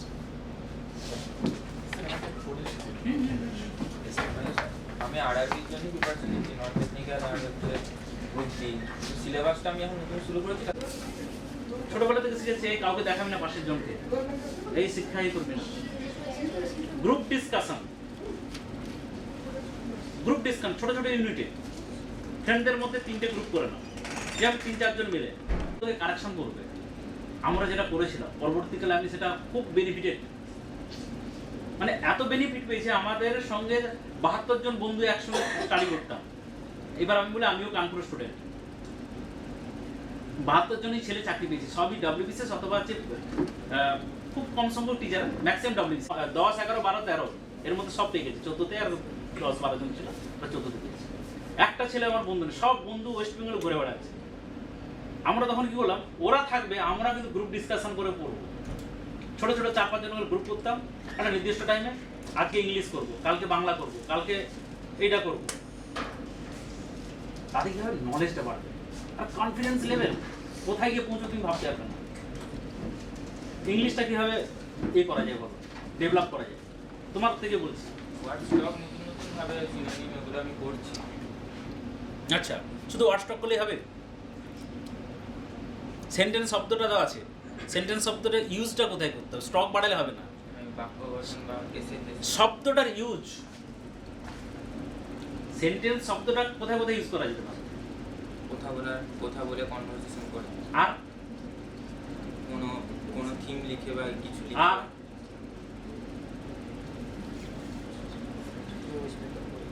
কাউকে মৃত্যুদণ্ড দেওয়ার সময় তো সেন্টেন্স ইউজ করা হয়, অর্থাৎ সেটাও তো ভয়ানক জায়গা। আর সব জায়গায় সেন্টেন্স তো আমি একটা শব্দ বলছি, তাহলে এখানে কি বোঝাতে চাইছি যে শব্দটাকে আমি কোথায় ব্যবহার করবো তো প্রচুর। আমার একটা বন্ধু ছিল পার্থ বলে, মানে তার কাছে ডিকশনারি ছিল, সে চলতে বলতে ডিকশনারি, এমন কোনো ওয়ার্ড আমি ডেঞ্জারাস শব্দটা লিখতাম, হয়তো অন্য একটা শব্দ লিখে বসে আছে। চায় বিএসসি বোমবাস্টিং ওয়ার্ড চায় না। যারা খাতা দেখতে আসে, কলেজের প্রফেসররাই আসেন, তারা কিন্তু বিরাট বিরাট দিকপাল পণ্ডিত, কিন্তু তারা যায় যে একটা প্রাঞ্জল ভাষা। প্রাঞ্জল ভাষা বলতে কি, একটা নিশ্চয়ই কালিদাসের একটা শব্দ, একটা কালিদাসের সঙ্গে রাজা গিয়েছিলেন, বুঝলেন? এবার সব পারিষদ আছে, সবাই বড় বড় কবি, দিকপাল, কালিদাসও একজন কবি, আর অন্যান্যরাও কবি আছে। তো রাজা একটা গাছের, একটা শুকনো গাছের ডাল দেখিয়ে বললো, আচ্ছা সবাই সবার বাক্য রচনা করো তো, মানে এটা সম্বন্ধে একটা কিছু বলো। একজন বলো শুষ্কং কাষ্টং তিষ্ঠতি অগ্রে। কেমন লাগছে শুনতে? কেউ ভালো লাগছে? কালিদাস বলছে নীরাস তরুবর পৌরত ভাগে, নীরাস তরুবর পৌরত ভাগে। তাহলে এটা শুনতে কতটা ভালো লাগছে? তাহলে দেখো শব্দের মাধুর্যতা, শব্দের মাধুর্যতা, শব্দের খেলা, ল্যাঙ্গুয়েজটা সেখানে। এইটা সবাইকে উপলব্ধি করতে হবে। আমি শুধু পড়ে মুখস্থ করে গেলাম তাহলে মনে থাকবে না, পড়তে হবে শব্দটাকে। যদি এই শব্দটা আসে তাহলে ইন বসবে না আউট বসবে, অন বসবে না আপ বসবে, সেইটাকে তোমার প্রিপোজিশনে কোন জায়গায় ব্যবহারের উপরে আসবে, তবে তো ইংলিশটা ল্যাঙ্গুয়েজটা ভালো হবে, তাই না? ঠিক আছে, নেক্সট। স্যার আমি সিজিএলের জন্য প্রিপারেশন নিচ্ছি। Very good. ম্যাথের স্যার সিলেবাস শেষ করেছি, কিন্তু স্যার প্র্যাকটিসের অভাবে এক্সাম সেন্টারে কেন প্র্যাকটিস হয়নি? তুমি কি করো? সার্ভিস না স্টুডেন্ট। এমনি আগে তখন স্যার মনে হতো এইটা তো পারবো, এইভাবে পরে ব্যাক এই যে ওভার কনফিডেন্স, পারবো বলে তো কোনো বস্তু নেই। পারবে সবাই, সাঁতারটা যখন শিখেছো ঠিক ডাঙায় উঠে আসতে পারবে, কিন্তু বয়সটা তো বেরিয়ে যাচ্ছে, তাহলে কবে আর পারবে? বয়সটা বেরিয়ে গেলে কিন্তু পারার জায়গাটা নেই, বয়সটাকে ইউটিলাইজ করতে হবে। আমি চাকরি করছি, আমার পোস্টিং কিন্তু মালদা মানিকচকে, অনেক দূর। মানিকচক থেকে আসছি, শনিবার দিন আসি, ভোরবেলায় ঢুকে আমি নিটের পড়াই, আজও পড়াই। কিন্তু মেডিকেল স্টুডেন্ট যারা দেবে নিট, তাদের জন্য আমি বায়োলজিটা পড়াই, এবং প্রত্যেক বছর একটা দুটো মেডিকেলে পাবি 100%। বা বায়োলজিতে কেউ যদি কম হয়, সে ডেভেলপমেন্ট করবে, মানে ঘুরবে, অর্থাৎ একটা মানে বিষয়, সাবজেক্ট কিভাবে ঘোরাতে হয়, কিভাবে মনে হবে যে একটার সঙ্গে আর একটা চলে যায়, সমুদ্র থেকে আর একটা, তুমি নদীতে এসে ঝাঁপ দেবে, নদী থেকে জঙ্গলে ঝাঁপ দেবে। এই যে বিষয়গুলো, তোমাকে একটা পয়েন্ট, বিন্দু থেকে তোমাকে আস্তে আস্তে ডেভেলপ করতে হবে। এই যে ল্যাক অফ নলেজটা হয়ে যাচ্ছে, ডেডিকেশনের অভাব আছে, উৎসাহটা বাড়াও। দেখো একটা নির্দিষ্ট টাইমের পরে নিজেরই শরীর দেবে না তো আর ভালো লাগছে না, তখন কি হবে? কনফিডেন্সটা হারিয়ে ফেলবে। যেটুকু সময় পাবে নিজেকে ডেভেলপমেন্ট করবে। যে আমার পড়াশোনার জন্য কি আমি একজন, দেখো আর্থিক প্রয়োজন আছে, মাথার উপর যদি আর্থিক প্রয়োজনীয়তা না থাকতো তাহলে আমাদের কারোরই চাকরির দরকার হতো না। চাকরি সবাইকেই দিতে, চাকরি মানে কি একটা ইকোনমিক্যাল বেনিফিট, তুমি সে ব্যবসা করে করতে পারো। আর দেখো জোম্যাটোর যে ছেলেগুলো প্রতিদিন বাইক নিয়ে যাচ্ছে, 10টা 10, 1 মিনিট দেরি হয়েছে, আপনি এত দেরি করে এলেন কেন? আপনার তো 10টা 10 টাইম আছে। বেচারা কিন্তু ওই ঝড় জল রোদ বৃষ্টি ওই স্কুটি নিয়ে সাইকেল নিয়ে দৌড়াচ্ছে, কারণ আর্নিং এর জন্য। তাহলে সেই ভাবনাটা কথা ভাবো তো। আর আজকে তুমি সেই ভাবনাটাকে, সময়টাকে নষ্ট করছো। আমিও অনেকটা সময় নষ্ট করেছি, সেই উপলব্ধি থেকে বলছি। যখন আমার বোধ হলো আমরা 2-3 বছরের মধ্যে তখন কিন্তু একটা জায়গায় পৌঁছে গেলাম। জয়েন করাতে দেরি করেছে সেটা ডিপার্টমেন্ট, কিন্তু একটা জায়গায় পৌঁছে গেছি। যখন সে বোধরা এলো, এখন তো আমরা যে সময় পরীক্ষা দিয়েছি সে সময় এত কোচিং সেন্টার ছিল না, ওই রাইস মাইস দুটো ছিল, তার সঙ্গে হালদার ফালদার ছিল, সব উঠে গেছে, শুধু রাইসটার মাইসটা টিম করে চলছে, রাইসটা চলছে। রাইস আবার তার নিজেকে বদলে নিয়েছে, এডুকেশনাল হাব বানিয়ে দিয়েছে। কিন্তু প্রপার গাইডেন্স, প্রপার জায়গায় কিন্তু ছোট ছোট যে যারা সেন্টার করে উঠছে তারা কিন্তু হার্ডলি জায়গাগুলো চেষ্টা করছে। আর তোমাদের ফুল এমফেসাইজ বড় বড় জায়গায় দেখবে, বড় বড় ভাবনা চিন্তা নিয়ে চলবে, তোমাদের মতো ছোটখাটো বিষয় নিয়ে চলবে না। আমার ছোট্ট একটা ভুল, সেই ভুলটা কারেকশন না হওয়ার ফলে আমি পরের চ্যাপ্টারটাই করতে পারছি, তাই তো? আমাদের দেখবে বেশি কিন্তু ভুল থাকে না, ছোটখাটো ভুল, অর্থাৎ পূর্বের ঘটনাগুলো মনে থাকে না বলেই ছোট ছোট ভুলগুলো হয়, ওই ভুলগুলোকে কারেকশন করতে পারছি না, আমরা আমরা পিছিয়ে পড়ছি। তাহলে তোমাকে মানে আজ থেকে তোমাকে শপথই নিতে হবে যে না, আমার যে যে জায়গায় ল্যাগ আছে সেগুলোকে একটা নির্দিষ্ট খাতা রাখবো, সপ্তাহের শেষে সেই খাতাটাকে আমি ফলো করবো, সপ্তাহের শেষে খাতাটা ফলো করতে হবে, পয়েন্টগুলো মাথায় রাখতে হবে। যারা ইউপিএসসি পরীক্ষা দিচ্ছে, যারা ইউপিএসসি ক্র্যাক করবে, তারা এত ভাস্ট জিনিস কি করে মনে রাখে? আমরা তো এই সামান্য সিজিএল নিয়ে ওই সময় খেটে হয়ে যাচ্ছি, আর সে এত বড় একটা জিনিস মাথায় রাখে, ওটা কিছুই না, সিম্পলি শুধু খালি একটা টেকনিক ইউজ করছে, সেটাকে ক্রোনোলজিক্যালি পয়েন্টগুলোকে মাথায় রাখছে, আর চলতে বলতেও শুধু পয়েন্টগুলো ঘুরছে। আর লেখার প্র্যাকটিস, বই পড়ার অভ্যাস, অনেকে টেক্সট বুক পড়ে না, একটা যে কোনো টেক্সট বুক নাও, দেখবেন একটা টেক্সট বুকের হরপ্পা শব্দটা পড়ছো, আর 10টা সালের বিভিন্ন জায়গাতে কোশ্চেন কালেক্ট করলে, তাহলে হরপ্পার বাইরে ওই কোশ্চেনের বাইরে তো আর কোশ্চেন আসবে না বাবা, তাহলে ওগুলোকে আমি কালেক্ট করবো, ওগুলোকে কালেক্ট করবো, তাহলে আমার হরপ্পা সভ্যতার 1 সপ্তাহের মধ্যে তৈরি হয়ে গেল। এইবার তাহলে আমি প্রতিদিন পড়বো না, ওইটা আমার কিন্তু শুধু সময়টা, এই সময় এইটা হয়েছিল, ওইটা ওই সানাগার এই ছিল, ওই ছিল, ঠিক দিব্যি মনে থাকবে। এখনকার কোশ্চেনের প্যাটার্ন একটু চেঞ্জ হয়েছে, কিরকম সাইকোলজিক্যাল এফেক্টটা বেশি দিচ্ছে। আগে যেমন ধরো একটা সাল দিয়ে দিচ্ছে, হরপ্পা সভ্যতা কত সালে ধ্বংস হয়েছিল, কে আবিষ্কার করেছিল, এখন কিন্তু তা দিচ্ছে না, এখন দিচ্ছে বেশ সুন্দর করে রিজনিং বেসড কোশ্চেন দিচ্ছে, অ্যানালজিক্যাল টাইপের কোশ্চেন দিচ্ছে। অ্যানালজি এটা খুব টাফ, রিজনিং এর টাইপ কোশ্চেন দিচ্ছে, অর্থাৎ তোমাকে থিঙ্কিংটাকে করতে হবে। কোশ্চেনটাকে এরকম করছে, একটা ফার্স্ট একটা লাইন তুলে দিল, এই লাইনের মধ্যে কোনটা কারেক্ট হবে, আর তোমার কাছে সবচেয়ে বড় জিনিস কাছে উত্তর আছে, এই উত্তরগুলো খুঁজতে গেলে তোমার কিন্তু লাস্ট যে লাইনটা, কোশ্চেনের যে লাস্ট লাইনটা, ওইটা তোমাকে আগে ভালো করে পড়তে হবে, পেছন থেকে উপরের দিকে যাবে। কোশ্চেনটা কি চাইছে, উত্তর তো তোমার কাছেই আছে, চোখের সামনে উত্তর আসছে, ওইটা একটু ভাবো, দেখবে তোমার অ্যান্সার আস্তে আস্তে বেরিয়ে আছে।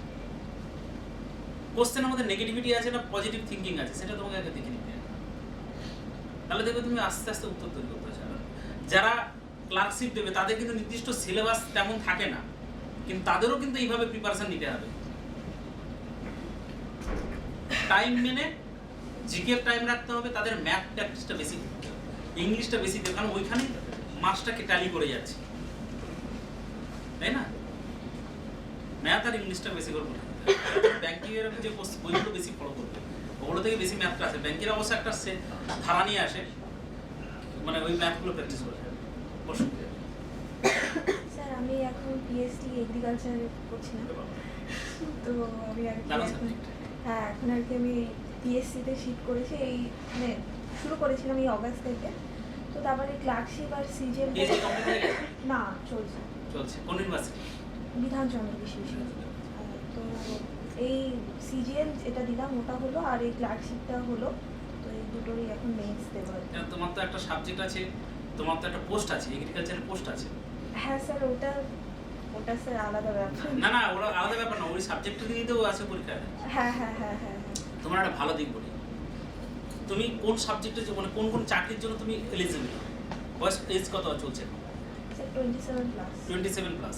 তাহলে 40 পর্যন্ত টাইম আছে, কোনো অসুবিধা নেই, আমি বলছি আর কি, মানে 40 পর্যন্ত দেওয়া যাবে। তোমার এগ্রিকালচার যখন সাবজেক্ট, তুমি ইন্ডিয়ান ফরেস্ট সার্ভিস ভীষণ ভালো পরীক্ষা, একটা সাবজেক্ট তুমি পেয়ে যাবে, কারণ আমি আমার ফরেস্টের পরীক্ষা যে পাস করেছিলাম, ওখানে ছিল আমার মজাদার সাবজেক্ট, ওখানে ছিল এনভায়রনমেন্টাল সায়েন্স, আর ছিল হচ্ছে আমার বোটানি ছিল, আমার জুলজি কিন্তু মেন সাবজেক্ট, আমি আবার পড়লাম একটা সাবজেক্ট যেটা হচ্ছে এনভায়রনমেন্টাল স্টাডিজ, কিন্তু কোশ্চেন কিন্তু খুব টাফ আসতো, রিসার্চ লেভেল কোশ্চেন আসতো। যাই হোক ওখানে আমি পেরেছিলাম রিসার্চ লেভেল কোশ্চেন, বিশেষ স্টাডি করতে যে একটা সময় তোমার ওখানে কিন্তু দেখো একটা সাবজেক্ট তুমি পেয়ে যাচ্ছ, ওই সাবজেক্টে WBCS পেয়ে যাচ্ছ, আর একটা চাকরিতে পেয়ে যাচ্ছ তোমার হচ্ছে এর চাকরি যেটা হচ্ছে এগ্রিকালচারাল পোস্ট যেটা নিয়ে হয় এ গ্রুপের সার্ভিস, ওটা হচ্ছে 5400 মানে গ্রেড পে ওটা আমাদের হলো এই সবে ইয়েতে জানুয়ারিতে হলো। হয়েছে তো। হ্যাঁ হ্যাঁ এবার এই 3টে সার্ভিসের জন্য তুমি কিন্তু এলিজিবল, একটা সাবজেক্ট পড়লে 3টে সাবজেক্ট কভার করে যাচ্ছে, plus West Bengal forest service. এবার ওর যে প্রিলিটাকে কভার করার জন্য তুমি এই সব পরীক্ষাগুলো দিতেই পারো, কিন্তু সিস্টেমটিক তুমি পড়বে, তাহলে কিন্তু আরো বেশি দ্রুত চাকরি পেয়ে যাবে। আমি তো বলছি যদি বেরোয় তুমি কিন্তু 1-1.5 বছরের মধ্যে চাকরি পেয়ে যাবে 100%। মানে আমি মানে খুব লেটে শুরু করেছি এই জাস্ট লেটে শুরু, লেটটা বড় কথা নয়, আমি যখনই শুরু করি না কেন সেটাই শুরু, শূন্য থেকে শুরু। এখানে শুরু করেছে না, শূন্য থেকে শুরু। আমি যা জানি না আজ থেকে ডেডিকেটেড হব, প্রিভিয়াস ওটা তো আমার গেন পয়েন্ট। স্টক মার্কেটে তুমি টাকা রাখবে তখন শূন্য থেকে শুরু করতে হবে, তাই না? কেউ বড় লোক ছিল না, মুকেশ আম্বানি ওরা তো একটা ধরো এস্টাবলিশ ছিল, তার বাবারা যখন শুরু করেছিল শূন্য থেকে, তো তাহলে শূন্য থেকে তুমি বিলিয়নিয়ার হবে। তাহলে আজ থেকে তোমার যেটা আছে সেটা তোমার মানে কি বলে ওটাকে অ্যাচিভমেন্ট, এখান থেকে আমি শুরু করো। তুমি 1-1.5 বছরের মধ্যে 100% আমি বলে দিয়ে গেলাম তুমি চাকরি পাবে, এবং এই গ্রুপেই চাকরি পাবে। কিন্তু স্টাডিটা কিন্তু আজ থেকে শুরু করতে হবে, যেদিনই পোস্ট বেরো। কারণ দেখো আমি তো যে কোনো সময় একটা পাস করবো, আজ নয় কালকে পাস করবো, তারপরে তো আমি চাকরি পরীক্ষা দেবো। আর আমাদের শুরু করতে হতো অনেক আগে থেকে, বাট সেটা কিছু করার নেই। সেই শুরুটাকে তুমি আজ থেকে ধরে নাও যে এই 3 বছরের মধ্যে যা বেরোবে তার জন্য আমি তৈরি। আচ্ছা তুমি একটা কথা বলো, তুমি পড়বে না, তোমার করার কি আছে? হয় কোথাও কোনো কোম্পানিতে ঢুকতে হবে, অথবা বাড়িতে মানে বাড়ির কাজ করতে হবে, না বিয়ে করে সংসার জীবন করতে হবে, এটাই তো। তারপরে অগাধ টাইম, সেই টাইমগুলো পাস করবি। তাহলে এই 3 বছরটা পাস করো না, 3 বছরটা খাটো না, 2 বছর কাটো, 1 বছর খাটো, খেটে যাও। দরকার হলে তুমি যদি কোনো কাজ করছো প্রফেশনাল কাজটাকে তুমি 2 ঘন্টা ওদিকে কাটো, বাকি টাইমটাকে দাও। যে আমি সকাল 10টা থেকে বিকেল 5টা পর্যন্ত আমি টাইম করলাম, বাকি টাইমটা তো আমার হাতে থাকলো। শনি রোববার হচ্ছে এক্সেস। দেখো বাড়ির জন্য ইনকামও দরকার, পেটের জন্য ভাতও দরকার। আমি টিউশন পড়াতাম, আন্দোলনে থাকতাম। আমি মজাদার ব্যাপার হচ্ছে আমি যে 2013 সালের আমি পরীক্ষা দিয়েছি, 20 তারিখ থেকে ডিসেম্বরের 20 তারিখ থেকে মেন পেপার ছিল, 15 তারিখে আমি বিয়ে করেছি। বুঝতে পেরেছো? তাহলে আমি কিন্তু পরীক্ষার জায়গা, বিয়ের জায়গা, আমি কিন্তু চাকরি করার আগে বিয়ে করে নিয়েছি। তো এটা কিন্তু দেখো, এটা যে বিয়েটা একটা বিরাট ব্যাপার, যে বিয়ে করলে আমার সম্পূর্ণ সংসার দরকার তা নয়। কিন্তু আমার সব জবগুলো এসছে সব বিয়ের পরে। আগে পাস করেছিলাম, প্রিলিতে ফেল করেছি, আমি ভাবলাম তাহলে একটা রাশি হয়তো পড়েছে, সেটা আমি কাটিয়ে ফেললাম। তাহলে 1 সপ্তাহ পরে কিন্তু আমার পরীক্ষা চলছে WBCS এর মতো মেন জায়গায়, যেটা আমি চাকরি করছি এখন। ফরেস্টও একই সঙ্গে, ওটার সাথে দিনই পরীক্ষার পরে থেকে আবার ফরেস্টের পরীক্ষা শুরু, সবগুলো থেকে চাকরি পেয়েছি। তাহলে কি আমার ডেডিকেশন লেভেলটা লস হয়ে গেছে? তখন পড়াতাম, আন্দুল থেকে শুরু করতাম, বাগজোলা, জানো তো নিশ্চয়ই, মসলন্দপুর বাগজোলা, হাবড়া পেরিয়ে ওখানে পড়াতে যেতাম, ওইখান থেকে পড়িয়ে যাদবপুরে বিহালে পড়াতে যেতাম, দিয়ে দিনের শেষে হেস্টিংসে পড়িয়ে আন্দোলন করতাম। কিন্তু সপ্তাহে 4 দিন আমি কিন্তু ওই পড়ানোর পিছনে থাকতাম, বাকি 3 দিন কিন্তু নিজের জন্য থাকতাম। তাহলে রোজগারও দরকার সংসারের জন্য, নিজের জন্য, কারণ বয়সটা তো বাড়বে, তাহলে সব কিছুই করতে হবে।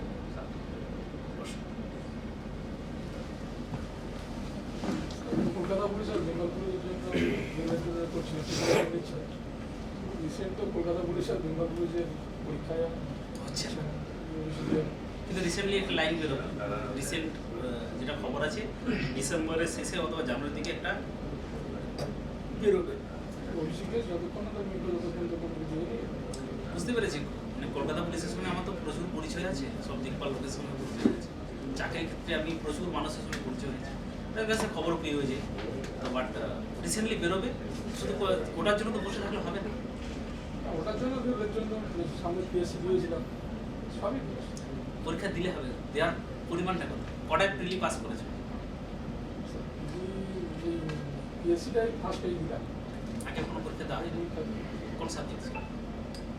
হিস্ট্রি। বাহ, ভালো সাবজেক্ট।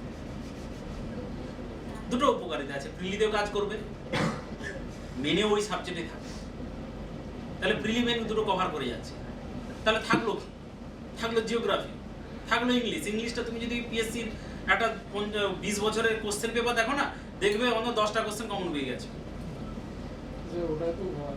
ভয়ের কিছু নেই রে বাবা, ভয়টাকে জয় করাটাই। ভয় আর বেশি। হ্যাঁ, জিকে মারতে গেলেই তো বেশি ভয়। তাহলে কিসের অভাব আছে? কনফিডেন্সের অভাব আছে। স্যার ভয়ের জন্য না স্যার, জিকে বেশিরভাগ কি প্রবলেমটা হয় বলো? জিকে পুরোপুরি অ্যাটেন্ড করলে ভুল হওয়ার বেশি একটু সম্ভাবনা আছে। ভুলটা হচ্ছে মানে কি তুমি ডাটাটা জানো না। না, ডাটার মধ্যে জায়গায় থাকে।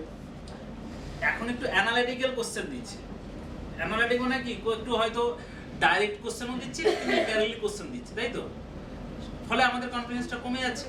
তার জন্য কি করতে হবে? প্রপার ওয়েতে। এইবার জিকে স্টাডি করার একটা নিয়ম আছে। জিকে স্টাডি করতে ধরো আমি খেলা ধরলাম, খেলার কটা সেক্টর আছে? তাহলে আমি দেখবো ক্রিকেট, ফুটবল, টেনিস, অলিম্পিকের কি কি খেলাগুলো। অলিম্পিকে আবার দেখতে হবে যে অলিম্পিকে কিছু কিছু খেলা হাইলাইটেড হয়েছে, তাহলে সেইগুলোকে আমাকে আনতে হবে, তার বেসগুলো একটু জানতে হবে, আর তার সঙ্গে কারা কারা যুক্ত আছে, আর কারা বেশি ওর অ্যাক্টিভ মানে তোমার ইয়ে হয়েছে, তাহলে সেই সেক্টরটা তোমাকে ধরে নিতে হবে। এইভাবে তোমাকে নলেজটা করতে হবে। পলিটিক্যাল পার্ট, তাহলে আমি ভাগ করবো একটা খেলা, যে সপ্তাহের খেলা শেষে এই জিনিসগুলো হচ্ছে, কে কীরকম ভাবে তারা অ্যাচিভ করছে, কোন দেশ কি তার নিয়ম লাগু করছে। তারপরে চলে গেলাম পলিটিক্যাল, তারপরে চলে গেলাম ইকোনমিক্স, তারপরে চলে এলাম কিছু কিছু জায়গায় নিজস্ব কিছু এক্সট্রা কারিকুলার পার্ট তৈরি করে কোনো দেশ, সেগুলো কি, সেগুলোকে আস্তে আস্তে তোমাকে তৈরি করতে হবে। অর্থাৎ তোমাকে 4-5টা সেগমেন্টে ভাগ করে নিতে হবে। সেটাকে সেখান থেকে কি জিকে আসছে সেগুলো তোমার দেখতে হবে। আর প্রত্যেক দিন দেখো, এখন তো মোবাইলে ইন্টারনেট অ্যাভেলেবেল, নেটের তো সমস্যা নেই। এই যে আজকে মনে হয় জিও 70 লক্ষ 79 লক্ষ লোক কমে গেছে, মানে এই জিওর পরের দিন থেকে ফিরে যেতে থাকবে গ্রাহক সংখ্যা বাড়ানোর জন্য। তাহলে নেট অ্যাভেলেবেল, তাহলে নেটটাকে কাজে লাগিয়ে আমি ইন্টারনেটের কাজে লাগিয়ে ম্যাডামদের সহযোগিতায় আমি জিকেটাকে স্ট্রং করবো। টার্গেট নেবো আমি 6 মাসের মধ্যে, পরীক্ষার আগের মধ্যে। আজ থেকে শুরু করবো, 6 মাসের মধ্যে আমি তৈরি করবো। জিকে কিন্তু মুখস্থ করবে, জিকে স্টাডি করবো, রিমেম্বার করবে, ফ্রেন্ডদের সঙ্গে আলোচনা করবে, তাহলে তত দেখবে তোমার এই চল আজকে খেলা নিয়ে একটু খেলি। কেমন হচ্ছে যদি জিকে যদি পড়ি জিকেটাই ভালো হচ্ছে, আর অঙ্ক যদি পড়ি অঙ্কটাই ভালো হচ্ছে। বুঝতে পেরেছি, মানে দুটোকে মেশাতে পারছো না, ওটা হয়তো তখন ওদের ভুলে যাচ্ছে। এইরকম বুঝতে পারছি, দুটো স্রোত আলাদা আলাদা হয়ে যাচ্ছে, মিক্সড হচ্ছে না, যেটা হচ্ছে সেটা ভালো হচ্ছে, আবার সেটা কমে যাচ্ছে। আবার ওটা কমে। তাহলে সেটাকেও দিকে ধ্যান দিতে হবে। নাহলে দেখো একটা সেক্টর তুমি ভালো হয়ে গেলে, একটা সেক্টর কমে গেল, যে ম্যাথে ভালো সে আবার জিকেতে কমে গেল, তাহলে তো আলটিমেট তো লাভ হলো না কিছু। তাহলে আমাকে প্যারালালি চলতে হবে, জিকেটাকে ধীরে ধীরে ধীরে ধীরে তৈরি করতে হবে, আর ম্যাথটাকে স্পিডে প্র্যাকটিস করতে হবে। তাহলে কি হবে, সপ্তাহের শেষে কিন্তু তুমি একটা ভালো জায়গা পৌঁছাবে। আর না হলে কিন্তু তোমার কনফিডেন্সটা আসবে না। আর একটা টার্গেট নাও যে অন্তত একটা পরীক্ষা লাইফে আমি পাস করবো, এই টার্গেট নিয়ে যেতে হবে, তাহলে কিন্তু তোমার কিন্তু কনফিডেন্স লেভেলটা অনেকটাই হাই হয়ে যায়। রিজনিংটা একটু উইক পয়েন্ট আছে। এর সাথে অ্যাপ্লিকেশনে ফলো করো রিজনিং এর। আচ্ছা, আর নয় এখন বেশিরভাগ রেজে রিজনিংটাই বেশি আসছে। রিজনিংটা কেন প্রবলেম হচ্ছে না তো, ম্যাথটা তোমার কম হচ্ছে, মানে শর্টকাটটা একটু শর্টকাট উইক হচ্ছে, নিউমেরিক্যালস কম আছে, নামটা মনে করতে পারো না, এটা একদম সত্যি কথা। যে স্যার পরিবর্তন নামটা মাইন্ডে পড়বে না, হ্যাঁ। সে অঙ্ক সিওর বলে দেবে, বলে দেবে তো, ওই জন্য বলছি ওটা কোনো ব্যাপার না। রিজনিং তখনই হয়ে যাবে। জিকেতে স্যার আমাদের প্রবলেম, রিজনিং এ তো প্রবলেম হওয়ার কথাই নয়, যার নিউমেরিক্যাল প্রবলেম আছে তার জিকেতে প্রবলেম হবে 100%। তাহলে তোমাকে কি করতে হবে, ম্যাথটা প্র্যাকটিস করতে হবে। ফার্স্ট চ্যাপ্টার দেখো, চক্রবৃদ্ধির হারে সূত্র আছে, সে সূত্রে বসিয়ে দিলাম হয়ে গেল, কিন্তু নিউমেরিক্যালের কোনো সূত্র নেই, জানো তো। এই চ্যাপ্টারটাকে কোনটা রেশনাল নাম্বার, ইরেশনাল নাম্বার, কোনটা প্রাইম নাম্বার, কোনটা হোল নাম্বার, এগুলো ক্লাস 1, 2, 3, 4 শিখিয়েছে। এখন দেখো আইসিএসসি বোর্ডে সবচেয়ে ভালো, যদি কারোর কাছে আইসিএসসি বোর্ডের আমি অন্য বোর্ডের কথা বলবো না, আইসিএসসি বোর্ডের 2, 3, 4, 5 এই 4টের ম্যাথমেটিক্স বই থাকে, ফলো করতে পারো। ওখানে সুন্দর করে হোল নাম্বার কি, রেশনাল নাম্বার কি, ফ্যাক্টরাইজেশন ফ্র্যাকশন এবং এত সুন্দর সুন্দর করে তার থিওরিগুলো দেওয়া আছে না, অর্থাৎ আমি ছোটবেলা বলে বলছি না, ওটা তোমার কাজে লাগবে, ওটাই কম্পিটিটিভ কাজে লাগবে। তাহলে তোমাকে নাম্বার সিরিজটা তোমাকে কিন্তু তৈরি করতে হবে, তাহলে তুমি দেখো রিজনিং তুমি সহজে পাচ্ছো। আর তারপর ম্যাডামদের সঙ্গে তো ট্রিক্স নিতে হবে, আর হ্যাপাজালি করবে না, কিন্তু হ্যাপাজালি করবে না। আর একটা সংখ্যা তত্ত্ব বলতে কি মানে অ্যালফাবেটিক্যাল, অর্থাৎ আমি যদি বলি ওয়াইটা কত নম্বরে আছে, টিটা কত নম্বরে আছে, এই যদি মনে রাখলে হয়ে যাবে। তাহলে তোমাকে হয় তোমাকে শর্ট ফর্ম নিতে হবে অথবা তোমাকে ব্রেনে রাখতে হবে, তাহলে সেই লেভেলটাকে নিয়ে যেতে হবে। তার তোমার রিমেম্বারিং পাওয়ারটাকে বাড়াতে হবে। ম্যাথ যে তুমি পারছো না তা না, কিন্তু টাইমে করে আসতে পারছো, রিমেম্বারিং পাওয়ারটা বাড়াতে হবে। তার জন্য কি করতে হবে, নিউমেরিক্যালটা যত তুমি করবে মুখে মুখে যোগ করবে। দেখো 2 + 4, 8 + 10, 20 + 30, 50 + 21, এই যে মুখে মুখে যোগ করা। 100-র মধ্যে তুমি প্রত্যেক দিন এরকম রাউন্ড আপ করো, তোমার ব্রেন কিন্তু অটোমেটিক্যালি একটা জায়গায় চলে আসবে। মুখে মুখে যোগ করো 100-র মধ্যে যে কোনো একটা হ্যাপাজারলি নাও, 70 + 21 অ্যান্সার বলতে হবে। 72 + 23 মুখে মুখে যোগ করতে হবে। যখন তুমি এটা করতে পারছো তোমার কিন্তু ব্রেনটা কিন্তু অটোমেটিক্যালি কাজ করবে।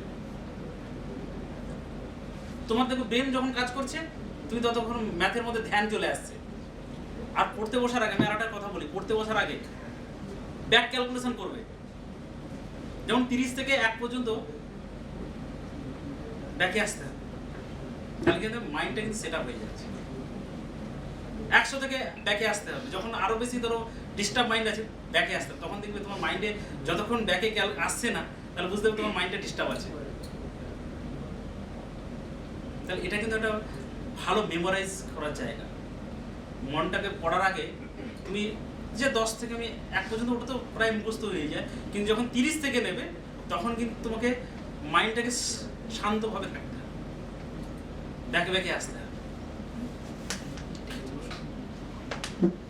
আমি স্যার 19 সাল থেকে অনেকগুলো পরীক্ষায় দিয়েছি, কাকু কমপ্লিট করেছে সেগুলো দিয়েছি, কিন্তু কোনো পরীক্ষাতে পাস করিনি।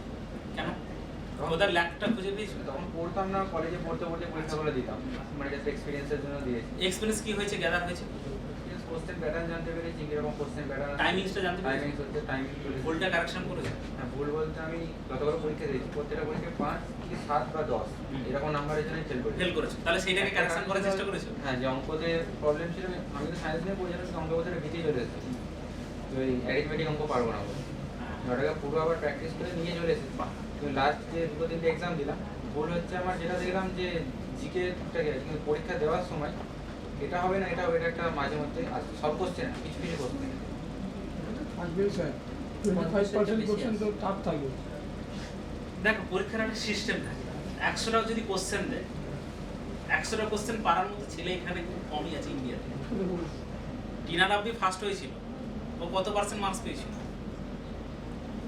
60-র কাছাকাছিও পায়নি, 59 না কত পার্সেন্ট, ওতে কিন্তু টাফ করে গেল। তাহলে 100% কেউ মার্কস পায় না, কিন্তু ওই 50 থেকে 70-র মধ্যে ঘোরাফেরা করে, ক্লাসিপে একটু বেশি মার্কস ওঠে, কারণ ওখানে তো প্রচুর ক্যান্ডিডেট। আর এরকম ম্যাথে এরকম মুখে মুখে অ্যান্সার করার প্রচুর লোক আছে, যারা WBCS এর পরীক্ষা দিচ্ছে, যারা CGL দিচ্ছে, যারা ওখানে চাকরি পেয়েছে, তারাই কিন্তু চাকরিটা পাচ্ছে। কেন? তারা ও তো তৈরি হয়ে গেছে, ও জানে তো কি কোশ্চেনটা আসবে। আর আমরা নতুন যারা, আমরা সমুদ্রের মাঝে হয়ে যাবে, বাবা পারবো না, ও তো চাকরি পেয়ে গেছে, ও পেরে যাবে, আমি পারবো না, এইখানেই আমি তো আরো দুর্বল হয়ে গেলাম। আরে ও পেরেছে, ওকে কোন বিশল্যকরণী পাতা খেয়ে এসছে নাকি? ভাই আমিও তো সেটা পেতে পারি। তাই আমরাও তো সেই সমুদ্রের মাঝখানে, আমরা যখন ইন্টারভিউ দিতাম তার ম্যাক্সিমাম দেখি সব চাকরি করে, ভাই এই চাকরি করে ওই চাকরি করে, তাহলে আমি তো চাকরি পেতাম। আমি বলছি, আমি তমলুক কলেজে পড়াশোনা করেছি, কলেজের পরে ইউনিভার্সিটি করেছি কানপুর থেকে। আমার একটা ছোট্ট একটা তিক্ত অভিজ্ঞতা বলি। আমি যখন আমার এক বন্ধু কানপুর থেকে পাস করার সাথে সাথে SSC পেয়ে গেছিলো, ও গুমা হাই স্কুলে চাকরির জন্য ইন্টারভিউর পরে ওখানে জয়েন করতে নিয়ে গেছে। ওখানে যে হেডমাস্টার আছে PhD স্কলার, ডক্টরেট ছিলেন। তা প্রথম দিন দেখলাম, দিয়ে তার বললো যে দেখি তোমার সব কাগজপত্রগুলো দেখি। একটা ক্যান্ডিডেট চাকরি পেয়ে গেছে, সেই ক্যান্ডিডেট ফিজিক্সের ছেলে, ক্যান্ডিডেট চাকরি পাওয়ার পরে বলছে এই PSC বোর্ডগুলো কীরকম হয়, আমরা চেয়েছিলাম ক্যালকাটা প্রেসিডেন্সি কলেজের ছেলে, আর কোথা থেকে কানপুর টানপুর যাদের নামই শুনিনি কোনোদিন, এসব ছেলেগুলোদেরকে সিলেক্ট করেছে। That's the wrong. আমি কোথা থেকে পাশ করেছি সেটা বড় প্রশ্ন নয়, আমি ওই পরীক্ষাটা পাশ করে এসেছি সেটাই বড় প্রশ্ন। প্রেসিডেন্সি কলেজ যাদবপুর ইউনিভার্সিটির ছেলেরা যদি মনে করে যে আমি পশ্চিমবঙ্গের কেন সারা ভারতবর্ষের টপ কোশ্চেনগুলো পরীক্ষাগুলো নেব, তাহলে কিন্তু আমরা কেউ ধারে পাশে থাকবো না। ওদের সমস্যাটা ডেডিকেশনের অভাব, ওরা একটা নির্দিষ্ট দিকে এগিয়ে যায়, ওরা এইসব ছোটোখাটো ম্যাটার নিয়ে মাথায় ঘামায় না, হয় বৃহৎ ম্যাটার মাথায় ঘামায় আর নাহলে কাঁধে ঝোলানি ওই যে ইনকলাব জিন্দাবাদ। বাস্তব সত্য, এটা একদম ট্রু ফ্যাক্টর। প্রচুর প্রেসিডেন্সি বন্ধু আছে যারা আজও চাকরি পায়নি, বুড়ো হয়ে পিএইচডি করে ডিগ্রি নিয়ে ঘুরে বেড়াচ্ছে, কারণ ওই ডেডিকেশন আছে। আমি তো ভালো রেজাল্ট করেছি, কলার উঁচু হয়ে গেছে, কিন্তু আমরা সেটাই না, আমরা তো ওই যে পিছনে দেওয়ালের কালো হয়ে গেছে বর্ডার, ওই জায়গাটা থেকে ফলে তোমাকে কনফিডেন্সটা করতে হবে। তুমি যেহেতু পরীক্ষা দিয়েছো, তোমার একটা ঘরানা তৈরি হয়ে গেছে, সেই ঘরানাটায় কাজে লেগে আগামী 1 বছরের মধ্যে তুমি যে কোনো চাকরি পেতে পারবে। পরীক্ষা স্যার ঠিকঠাকই আসছে, আমার যেটা দরকার তাহলে 5 মার্কসটা তোমাকে ক্যালকুলেশন করতে হবে, ওই 5 মার্কস যেটা আমি আগে প্রথম ঘন্টায় করেছিলাম। আমার অ্যাকিউরেসিটা ঠিকঠাক আসছে না, ওটাই আসছে। অ্যাকুরেসি আসছে না মানে তোমাকে আরো লেবার দিতে হবে। কোশ্চেনটা সমস্ত কমন, অঙ্ক বলুন রিজনিং বলুন কিন্তু সবই কমন, সমস্ত কোশ্চেনই জানা এখন, কিন্তু তোমার শুধু টাইমের অপেক্ষা। অ্যাকিউরেসিটা পাচ্ছি না। অ্যাকুরেশন আসছে না মানে তোমাকে যে জায়গাগুলো বলেছে ওগুলোকে আরো প্র্যাকটিসটা করতে হবে, ম্যাথটা আরো বেশি নিয়ে আসতে হবে। অর্থাৎ যে সাবজেক্টটা আমার সুযোগ আছে, ম্যাথের সুযোগ আছে, রিজনিংয়ের সুযোগ আছে, ওইখান থেকে 100% তো পাচ্ছ না, ওটা 100 পাচ্ছ, পেয়ে যাচ্ছ। তাহলে এবার দেখতে হবে জিকেটাকে একটু বাড়াতে হবে। জিকেতে অ্যাকিউরেসিটা আসছে না। জিকেটা অ্যাকুরেসি বলতে কি, দেখো আমি 4টে সেক্টর বলে দিই, জিওগ্রাফি, হিস্ট্রি, এখান থেকে তো কোশ্চেন কমন আসে, ইকোনমিক্স কমন আসে, পলিটিক্যাল গ্রাউন্ড পলিটিক্যাল আছে সেখান থেকে কমন আসে, আর কিছু বাংলা টাংলা বা সাহিত্য থেকে কমন আছে, স্ট্যাটিক জিকেগুলোতে আসে। তাহলে আমার কিন্তু 5টা সেক্টর কিন্তু সিলেবাস আছে, জিওগ্রাফি, হিস্ট্রি, সায়েন্স, এটা আমার সিলেবাস আছে, তাই তো? এখন সায়েন্স প্রচুর বেড়ে গেছে, হ্যাঁ সায়েন্স এখন বাড়িয়ে দিতে পারে কোশ্চেন। আরে বাড়ুক না, কত বাড়াবে, কত বাড়াবে? একটা নির্দিষ্ট জায়গা আছে, কেমিস্ট্রি হচ্ছে অর্গানিক পার্ট থেকে দেবে, ফিজিক্সের লাইট চ্যাপ্টার থেকে দেবে, এই তো জায়গা। আর হচ্ছে তোমার কিছু মোল যে জায়গাগুলো আছে, অর্থাৎ নিউমেরিক্যাল পার্ট থেকে কিছু কোশ্চেন আসবে, ইলেকট্রোস্ট্যাটিক্স দেবে, তেজস্ক্রিয়তা থেকে দেবে, এই 4টে সেক্টর থেকে অ্যাকচুয়ালি কোশ্চেনগুলো তুলে তুমি দেখবে। আর বায়োলজি থেকে ডিএনএ মলিকুলার দেখবে, ইকোনমিক্স ইকোলজি থেকে তুলবে, ইকোলজি কারেন্ট অ্যাফেয়ার্সগুলো দেখবে, আর কিছু কনজারভেটিভ জায়গাগুলো দেখবে। এর বাইরে কোশ্চেন আসে না, কখনো কখনো ইভলিউশন থেকে দেয়, আর কখনো কিছু কিছু বায়োলজিক্যাল মানে প্ল্যান্ট থেকে দেয়, কিন্তু মেন হচ্ছে ডিএনএ, আরএনএ, অর্থাৎ জেনেটিক্স ইস্যু থেকে আর এনভায়রনমেন্ট, এই দুটো থেকে ম্যাক্সিমাম চ্যাপ্টার কোশ্চেন। তাহলে এই জায়গাগুলোকে আমাকে তৈরি করতে হবে। আর সায়েন্সের ওই কিছু কিছু পার্ট, অর্গানিক কেমিস্ট্রি, অর্থাৎ ধরো মিথেন কোন কাজে লাগছে, মিথেনে কী কাজ, অর্থাৎ 10-এর বইটা ভালো করে ফলো করলেই তোমার চলবে। 10-এর বইটা ভালো করে, ক্লাস 10-এর বই যদি তুমি 9-10-এর বই ফলো করো, সিবিএসসি বা এনসিআরটির কোনো বই যদি ফলো করো, ইজিলি তুমি কভার করো। এনসিআরটি বই ফলো করো, এনসিআরটি বইটা সবসময় ফলো করো, এনসিআরটি বইটা হচ্ছে কম্পিটিটিভের জন্য ভীষণ ভালো।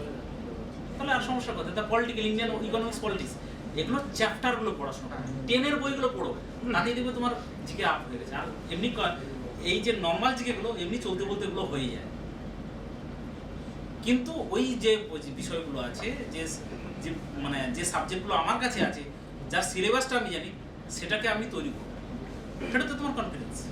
তাহলে ম্যাথ তৈরি হয়ে গেছে, রিজনিং তৈরি হয়ে গেছে, ওটা তো তৈরি করলে হয়ে যাবে, ওটা ডেডিকেটেডলি 1 মাস 1.5 মাস পড়লেই তোমার দেখবে অ্যাকুরেসি হয়ে যাবে।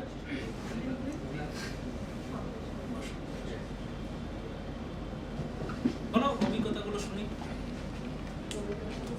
প্রথমে জিজ্ঞাসা হলো কি করতে চাই না, তারপরে হঠাৎ করে বললেন আমি পিএসসি বলে দিয়েছিলাম। আসলে আমি ইউপিএসসির জন্য প্রিপারেশন নিচ্ছি, আর তার সাথে আমি সাবজেক্ট কি ছিল তোমার? সোশ্যালজি। এই রিসেন্ট গ্র্যাজুয়েশন কমপ্লিট করলাম এই ইয়ারে, এখন এইগুলো দিকে মাস্টার্স করছি, তার সাথে ইউপিএসসি করছি। আর এক্সাম বলতে আমি এসএসসি সিএসএসএলটাই শুধু দিয়েছিলাম, আর কিছু না, মানে আর কিছু এলিজিবল হয়নি। তাহলে তোমার টার্গেট হচ্ছে UPSC, general, general caste, OBC, OBC ওই একই রকম, জেনারেল ওবিসি একই, ওর কোনো পার্থক্য নেই, হয়তো এজের কিছু ছাড়। তোমার এজ এখন ধরো 21 প্লাস ম্যাক্সিমাম, এর বাইরে তো না। তুমি শুরু করেছো, খুবই ভালো। তাহলে ইউপিএসসি সিলেবাস সম্বন্ধে ধারণা আছে? ইউপিএসসি ছেলে খেলার ব্যাপারটা, ইউপিএসসিটা হচ্ছে রিসেন্ট দেখবে এটা খুব সুন্দর জিনিস, এখানে কিন্তু অনেক ডক্টর, ইঞ্জিনিয়ার প্রচুর আসছে, আবার খুব নর্মাল ছেলে মেয়েও যাচ্ছে। এখানে সবচেয়ে বড় জিনিস ডেডিকেশন, টাইম ম্যানেজমেন্ট আর লেখার প্র্যাকটিস। তোমার লেখার হাত কেমন?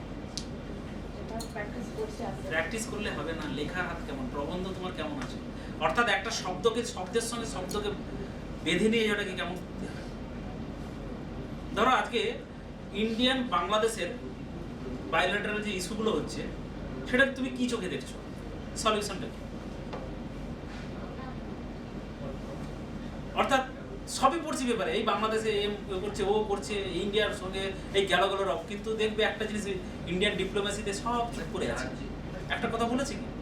তাহলে তোমাকে ওই থিঙ্কিং পাওয়ার, কারণ তুমি তো ওই পদে গিয়ে বসছো, ওই ব্যুরোক্রেসিতে, তাহলে আমি চালিয়ে দেবো যুদ্ধ, পাকিস্তানের সঙ্গে যুদ্ধ চালিয়ে দেবো নাকি নেইবার কান্ট্রির সঙ্গে যুদ্ধ করবো? তার থিঙ্কিং পাওয়ার, তাহলে তোমার জিওগ্রাফির নলেজটা থাকতে হবে। চিকেন নেক ধরে কদিন ধরে বলছে চিকেন নেক জিনিসটা কি, তাহলে দেখতে হবে যে ওরা কি বলতে চাইছে আর ওরা কি শুনতে চাইছে।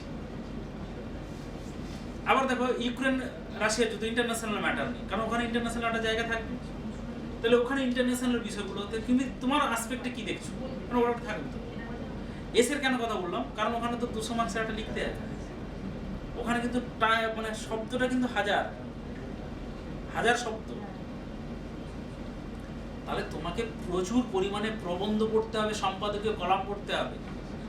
The Hindu, Times of India, বাংলার যে কোনো একটা পত্রিকা, সে যে কোনো পত্রিকা, শুধু আনন্দবাজার পড়লেই হবে না, শুধু বর্তমান পড়লেই হবে না, কারণ প্রত্যেকে তার নিজস্ব ভাবধারা নিয়ে লিখতে গিয়ে নিজের থিঙ্কিংটা ঢুকিয়ে দিচ্ছে, সেটা করলে হবে না। সব পেপারের একটা খবর নিয়ে নিজের খবরটাকে তৈরি করতে হবে, তবেই প্রবন্ধ আসবে।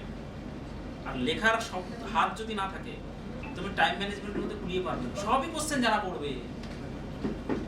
কোশ্চেন দিচ্ছে গান্ধীজির অসহযোগ আন্দোলনের সঙ্গে বর্তমান ভারতের রিলেশনটা কি, তাহলে গান্ধীজির অসহযোগ আন্দোলনটা কি বর্তমান আসপেক্টে ভারতের সঙ্গে কোনো কিছু করা যাবে? এই জিনিসটা, তাহলে এই ভাবনাগুলো নিলে তুমি কিন্তু ইউপিএসসি এবং ডেডিকেটেডলি 6 থেকে 10 ঘন্টা পড়তে হবে, আর ভালো স্যারদের ম্যামদের সঙ্গে কথা বলতে হবে। ঠিক আছে, আর কার কিছু আছে বলার? আর কিছু বলার আছে কারোর? ঠিক আছে, আমাদের তো আজকে টাইমের ব্যাপার আছে। ওকে, নিয়ে যাব। আমি তোমাদের মিরাজ স্যারকে একটু স্টেজে আসতে অনুরোধ করব। সো মিরাজ স্যার একটু স্টেজে আসবেন। আর আমাদের সমস্ত স্যার ম্যাডামরাও চলে এসেছেন, সবাই আসতে পারেননি, অনেকেই দূরে থাকেন, তো অনেকেই চলে এসেছেন। আমাদের ম্যাথের টিচার দীপায়ন স্যার এবং জিওগ্রাফি টিচার মৌমিতা ম্যাম। তো আমি রিকোয়েস্ট করব দীপায়ন স্যার এবং মৌমিতা ম্যাম প্লিজ একটু স্টেজে আসবেন। মিরাজ স্যার আমাদের সবাইকে সম্বোধনা জানাবেন, তো প্লিজ একটু কাইন্ডলি আসুন, স্টুডেন্টরা ওয়েট করছেন।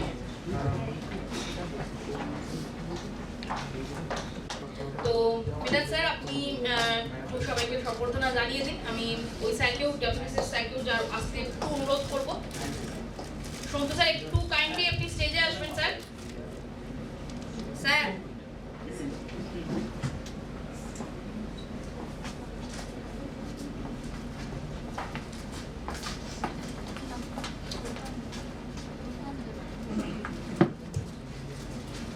আচ্ছা, রূপাঞ্জনা আমাদের সন্তু স্যারকে এখন বরণ করে নেবেন। সবাই একটু জোরে হাততালি দাও।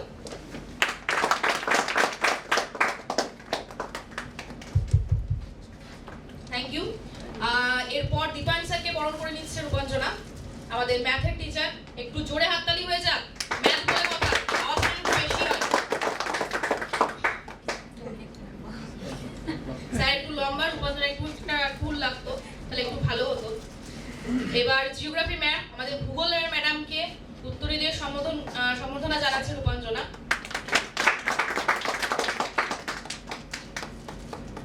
আচ্ছা, আমার অ্যানাউন্সমেন্টটা আমি করবো না, রূপাঞ্জনা নিজে করবে? দেবলীনা ম্যাম। আচ্ছা, আমি দেবলীনা ম্যামকে বরণ করে নিচ্ছি।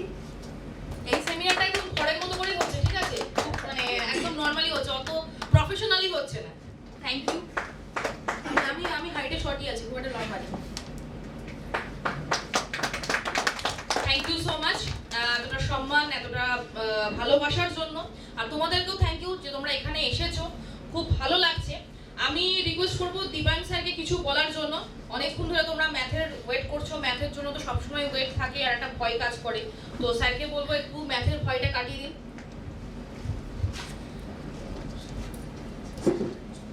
একটা কথা বলি,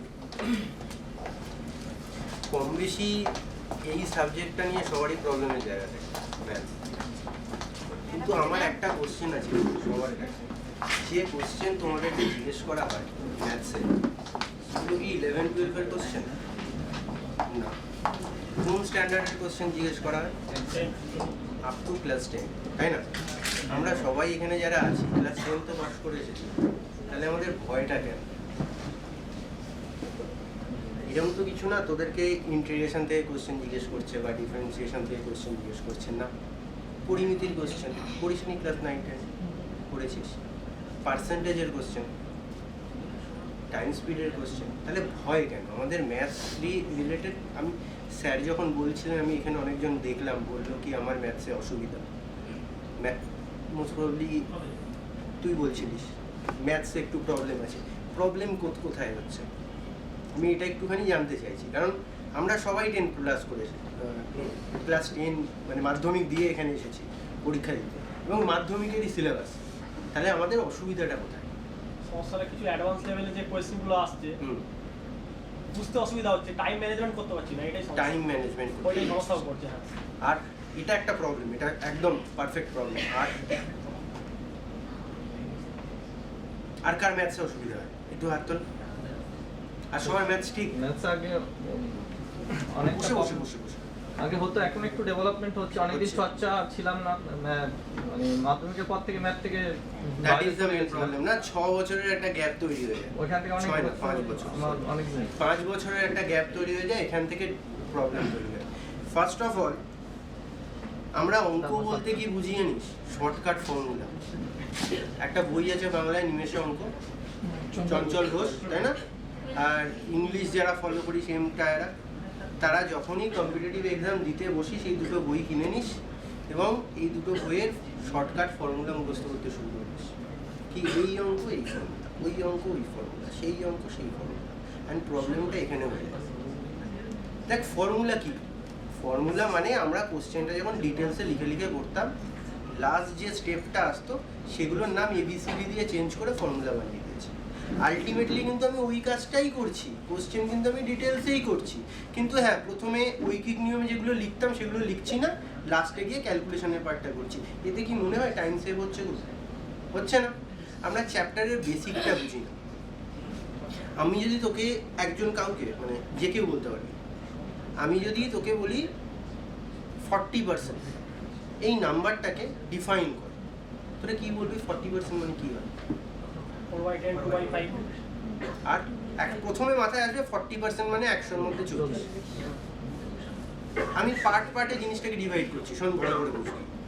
40% মানে 100-এর মধ্যে 40। 40% তোরা 40% এসেছিস সেখানে, মানে আমরা যদি ভেবে থাকি 100 জন আসার কথা ছিল, 40 জন এসেছিস। তারপরে আমার মাথায় স্ট্রাইক করবে, ভাই 100 তো অনেক বড় নাম্বার, আমি বুঝতে পারছি না, আমি জিনিসটাকে ছোটো করি। তার মানে 100 থেকে জিনিসটাকে আমি কত নিয়ে আসার চেষ্টা করছি? ছোট নাম্বার, 1। এক্ষুনি তুই একটা নাম্বার বলি, কত? 2/5। আমরা বাংলায় কি বলি? 2/5, 5 ভাগের মধ্যে। তার মানে আমি যদি ভেবে থাকি 5 ভাগ এসেছে কত ভাগ? 2 ভাগ। এখন দেখ ভাবতে অনেক ব্যাপারটা সোজা হয়ে গেছে।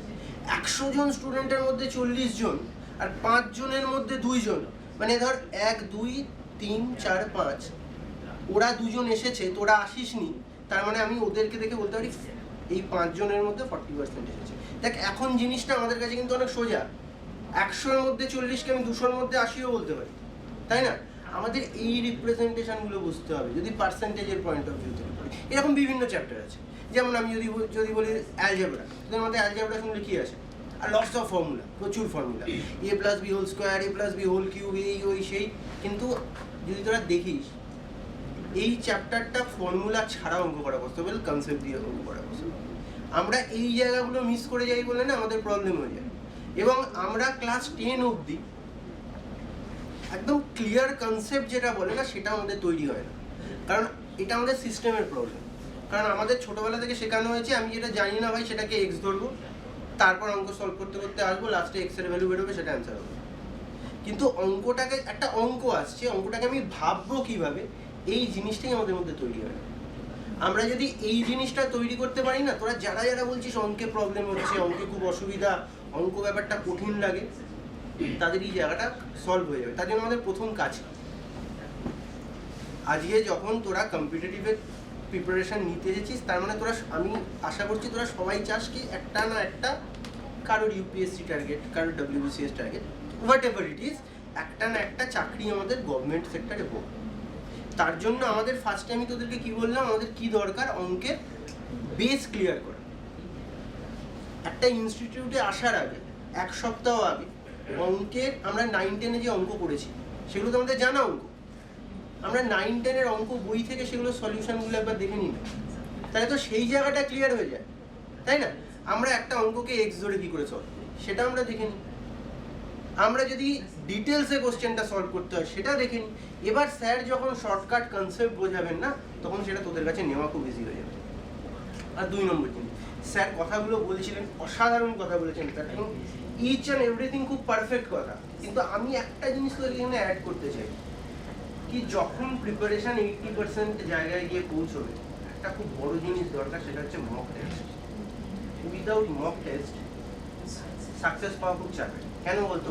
তার কারণটা হচ্ছে সিম্পলি এটা যে, ধর আমি সব চ্যাপ্টার পড়ে নিয়েছি, বই ওয়াইজ পড়েছি, মানে প্রত্যেকটা জায়গা ক্লিয়ার করে পড়েছি, কিন্তু তার থেকেও তো এমন কিছু কোশ্চেন হতে পারে যেটা ওখানে ছিল না।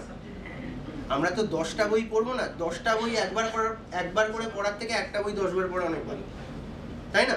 আমরা তো সেই জায়গাগুলো তো পাবো না যদি আমি মক টেস্ট দিই না। দেখ, আমি একটা সিম্পল এক্সাম্পল দিচ্ছি, তোরা এসএসসি সিজিএল পরীক্ষা দিবি, 6 মাস পরে এসএসসি সিজিএল, 6 মাস পরে এসএসসি সিজিএল, মানে প্র্যাকটিক্যালি আমাদের হাতে 180 দিন সময় আছে। 180 দিনে তোরা 180 দিন মক দিন না, ধরলে আমি 100 দিন মক দিই।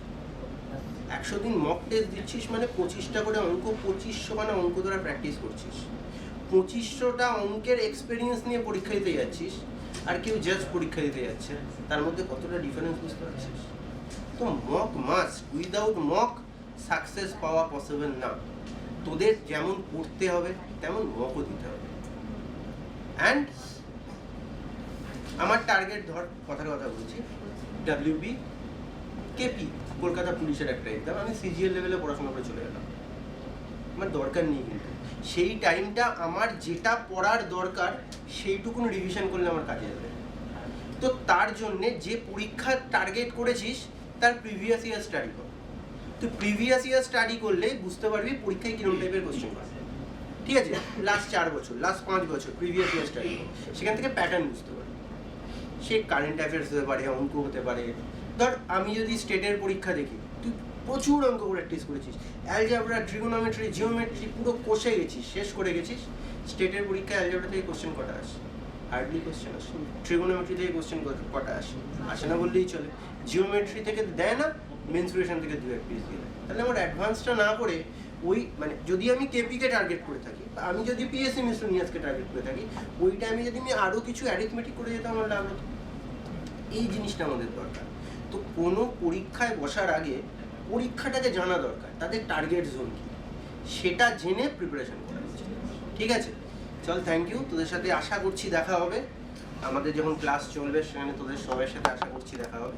সবাই ভালো থাকিস, thank you. Thank you sir. Sir খুব ভালো একটা কথা বললেন, এবং স্যার সবথেকে ইম্পর্টেন্ট যেটা হচ্ছে তোমাদের মক টেস্ট দেওয়া। অবশ্যই মক টেস্ট দিতে হবে, এবং আমাদের আগামী দিনে যে অফলাইন ব্যাচ আসতে চলেছে সেখানে আমরা সবথেকে বেশি প্রায়োরিটি দেবো হচ্ছে মক টেস্টেই। আমাদের টপিক তো পড়ানো হবে, তার সাথে সাথে সেটার উপরে কিন্তু আমরা মক টেস্টের ব্যবস্থা করব। Weekly mock test, monthly mock test সব কিছু থাকবে, ঠিক আছে?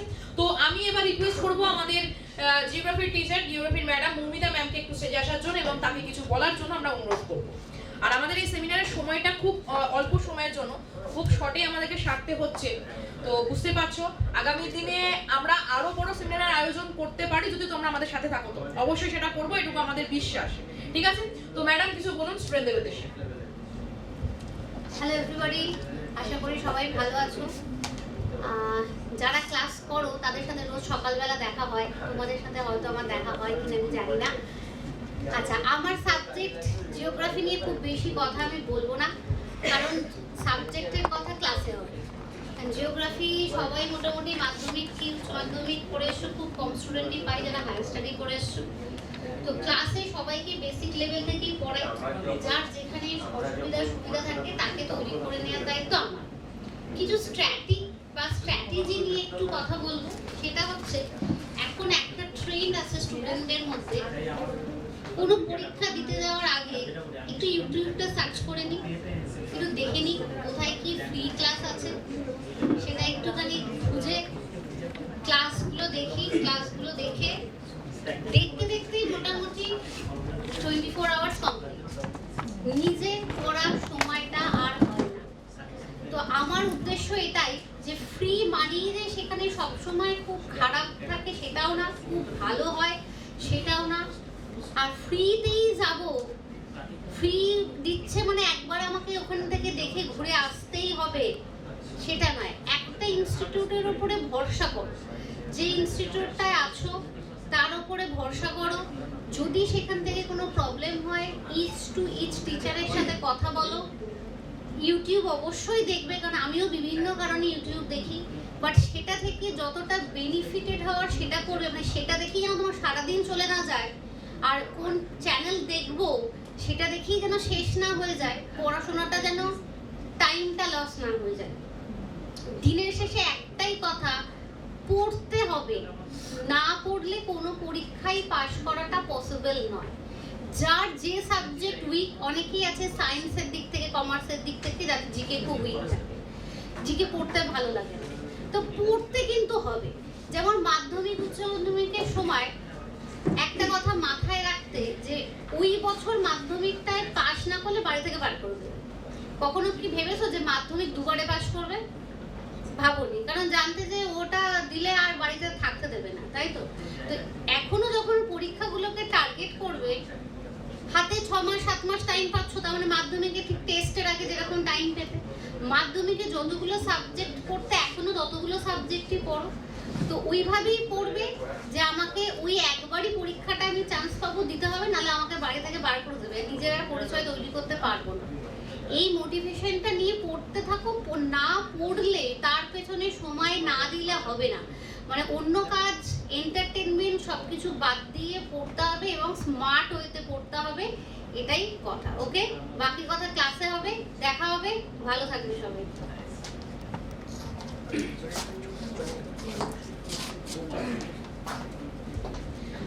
Thank you so much madam.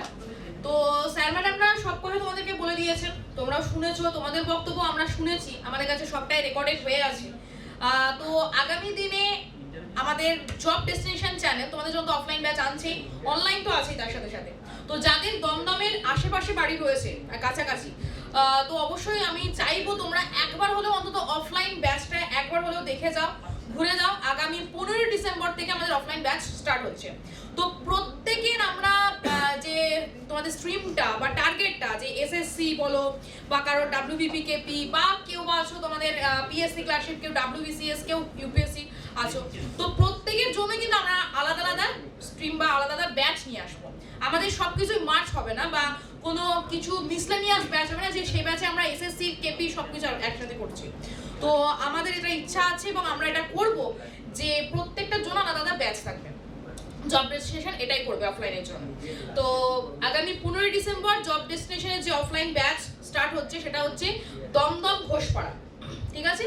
তো ঘোষপাড়ায় এই হোস্টেল যেগুলো আছে, মেস আছে, তো ওই কাছাকাছি হবে, তোমাদের স্টেশন থেকে জাস্ট 2 মিনিটের রাস্তা। তো আগামী 15 ডিসেম্বর তোমরা চলে এসো আমাদের অফলাইন ব্যাচে, সেখানে দেখে যাও, কথা বলে। আমি বলছি তোমাদের ভর্তি হতে, বাট আগে কথাটা বল এবং তোমার কি স্বপ্ন, তোমার কি টার্গেট সেটাকে দেখো, ঠিক আছে?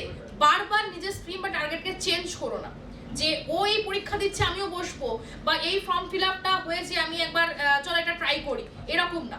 তোমার স্বপ্ন হচ্ছে গভর্নমেন্ট জব, তো সেটার জন্য ভালোভাবে প্রিপারেশন।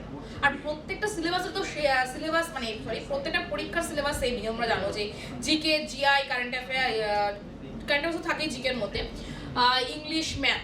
ইংলিশে শুধুমাত্র রেলে নেই। তো আগামী দিনে রেলের পরীক্ষা নিশ্চয় সবাই দিচ্ছ, কি তাই তো? এখানে বললে আমার কেপি টার্গেট, আমার পিএসসি টার্গেট, কিন্তু এনটিপিসি এখানে সবাই ফিল আপ করেছো তো সবাই? তো আমাদের অফলাইন ব্যাচ কিন্তু ফার্স্ট এনটিপিসি ব্যাচটাই আছে, কি তাই তো মিরাজ স্যার? আচ্ছা, মিরাজ স্যার বলে দিয়েছেন যে 15 ডিসেম্বর থেকে আমাদের এনটিপিসি ব্যাচ স্টার্ট স্টার্ট হচ্ছে। এটা শুধুমাত্র এনটিপিসি ব্যাচ হবে। ক্লিয়ার? বোঝা গেল? তো তোমাদের যদি কিছু কোয়ারি থাকে জব ডেস্টিনেশন সম্পর্কে, তো তোমরা আমাদেরকে বলতে পারো, আমরা আমাদের তরফ থেকে সেটা সলভ করার চেষ্টা করব। কারণ আমাদের সন্ধু স্যার তোমাদেরকে সবটাই গাইড করে দিয়েছেন। এবার তোমাদের যদি জব ডেস্টিনেশন সম্পর্কে কোনো কোয়ারি থাকে সেটা বলো। কারো কিছু কোয়ারি রয়েছে? কেউ কিছু বলতে চাও? ম্যাম আমাদের যে এটা হবে, হ্যাঁ বলো। যেটা অফলাইনে যেটা আমাদের হবে ক্লাসটা, সেটা কি আপনাদের মানে কিরকম ডেটে হবে বা কিরকম ফি আছে কিছু জানাতে চাই। আচ্ছা, ভর্তি ফিজ আর কোন ডেটে ক্লাস হবে সেটা আমাদের মিরাজ স্যার সেটা সবটাই বলে দেবেন, ঠিক আছে? তো সেই সমস্ত কিছু ডিটেলস তোমরা আমাদের যে ইউটিউব চ্যানেল রয়েছে সেখানেও পেয়ে যাবে। এছাড়া আমাদের টেলিগ্রাম চ্যানেল বলো, হোয়াটসঅ্যাপ গ্রুপ, সব জায়গাতে দিয়ে দেওয়া হবে, ঠিক আছে? Thank you. আর কারো কিছু? আচ্ছা, অনুষ্ঠান আমাদের এই সেমিনার প্রায় শেষের দিকে হয়ে আসছে, সময়টা খুবই কম। আর বিশেষ কারণে আমাদের বঙ্গবাসী কলেজে হলো না, তো এটা হলে হয়তো আরো ভালো হতো, বা এটাও খুব একটা খারাপ হয়েছে বলে আমি মনে করি না, কি তাই তো? তোমরা কি বলো? আচ্ছা, আর কেমন লাগলো জব ডেস্টিনেশন চ্যানেলের এই সেমিনার আমাদের সামনাসামনি হতে পেরে? Thank you so much. তো তোমাদের জন্য খুব সামান্য একটা টিফিনের ব্যবস্থা করা হয়েছে, তোমরা কেউ চলে যেও না, এখানে একটু ওয়েট করো, তোমাদের টিফিন এখানেই দিয়ে দেওয়া হবে। আর আগামী দিনে তোমাদের সাথে আমাদের দেখা হচ্ছে সামনাসামনি, বা যদি কেউ অনলাইনেও ভর্তি হতে চাও সেটাও হতে পারো, সেখানেও দেখা হবে। হয়তো তোমাদেরকে আমরা দেখতে পাবো না, তোমরা আমাদেরকে দেখতে পাবে, ঠিক আছে?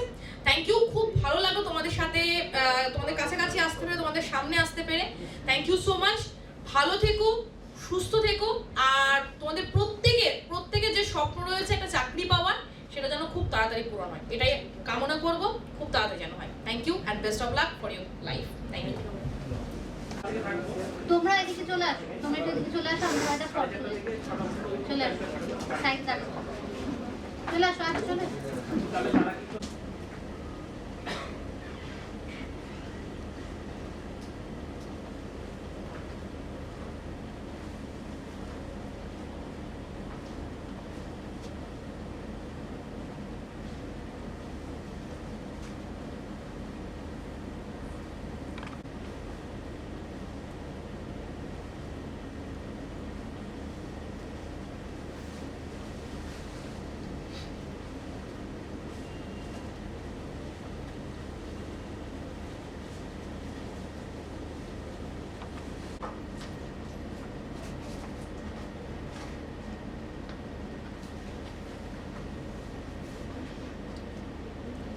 Thank you sir.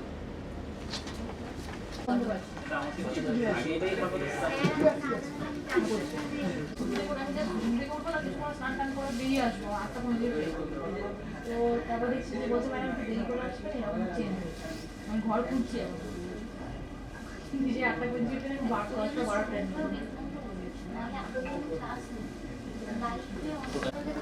আমার ক্লাসের জন্য আমি টাকা পানি করে আমি সকালে খাওয়াবো যাকে বলে ক্লাসে ফোন করি জানতে পারবে।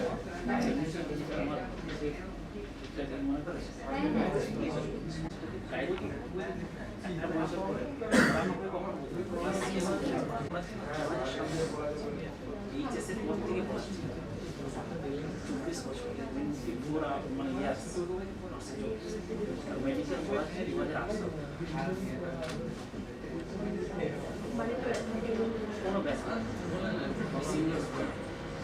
আমার 10 জন স্টুডেন্ট প্রতি বছর থাকে চাকরি করা, আর ওরা যে টাকা দিচ্ছে তখন দিনে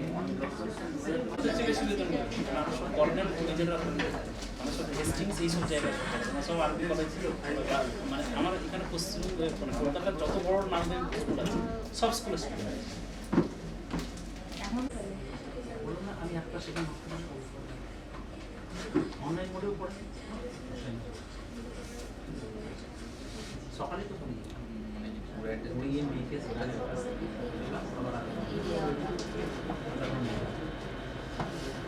যেটুকু সময়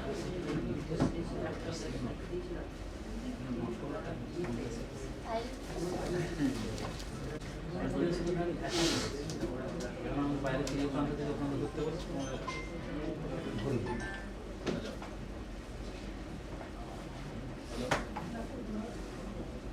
এখানে ভালো মিটের বেশ তৈরি করতে রাইস এবং গ্যাসের মিটের দিকে চলে বানানো দেওয়া আছে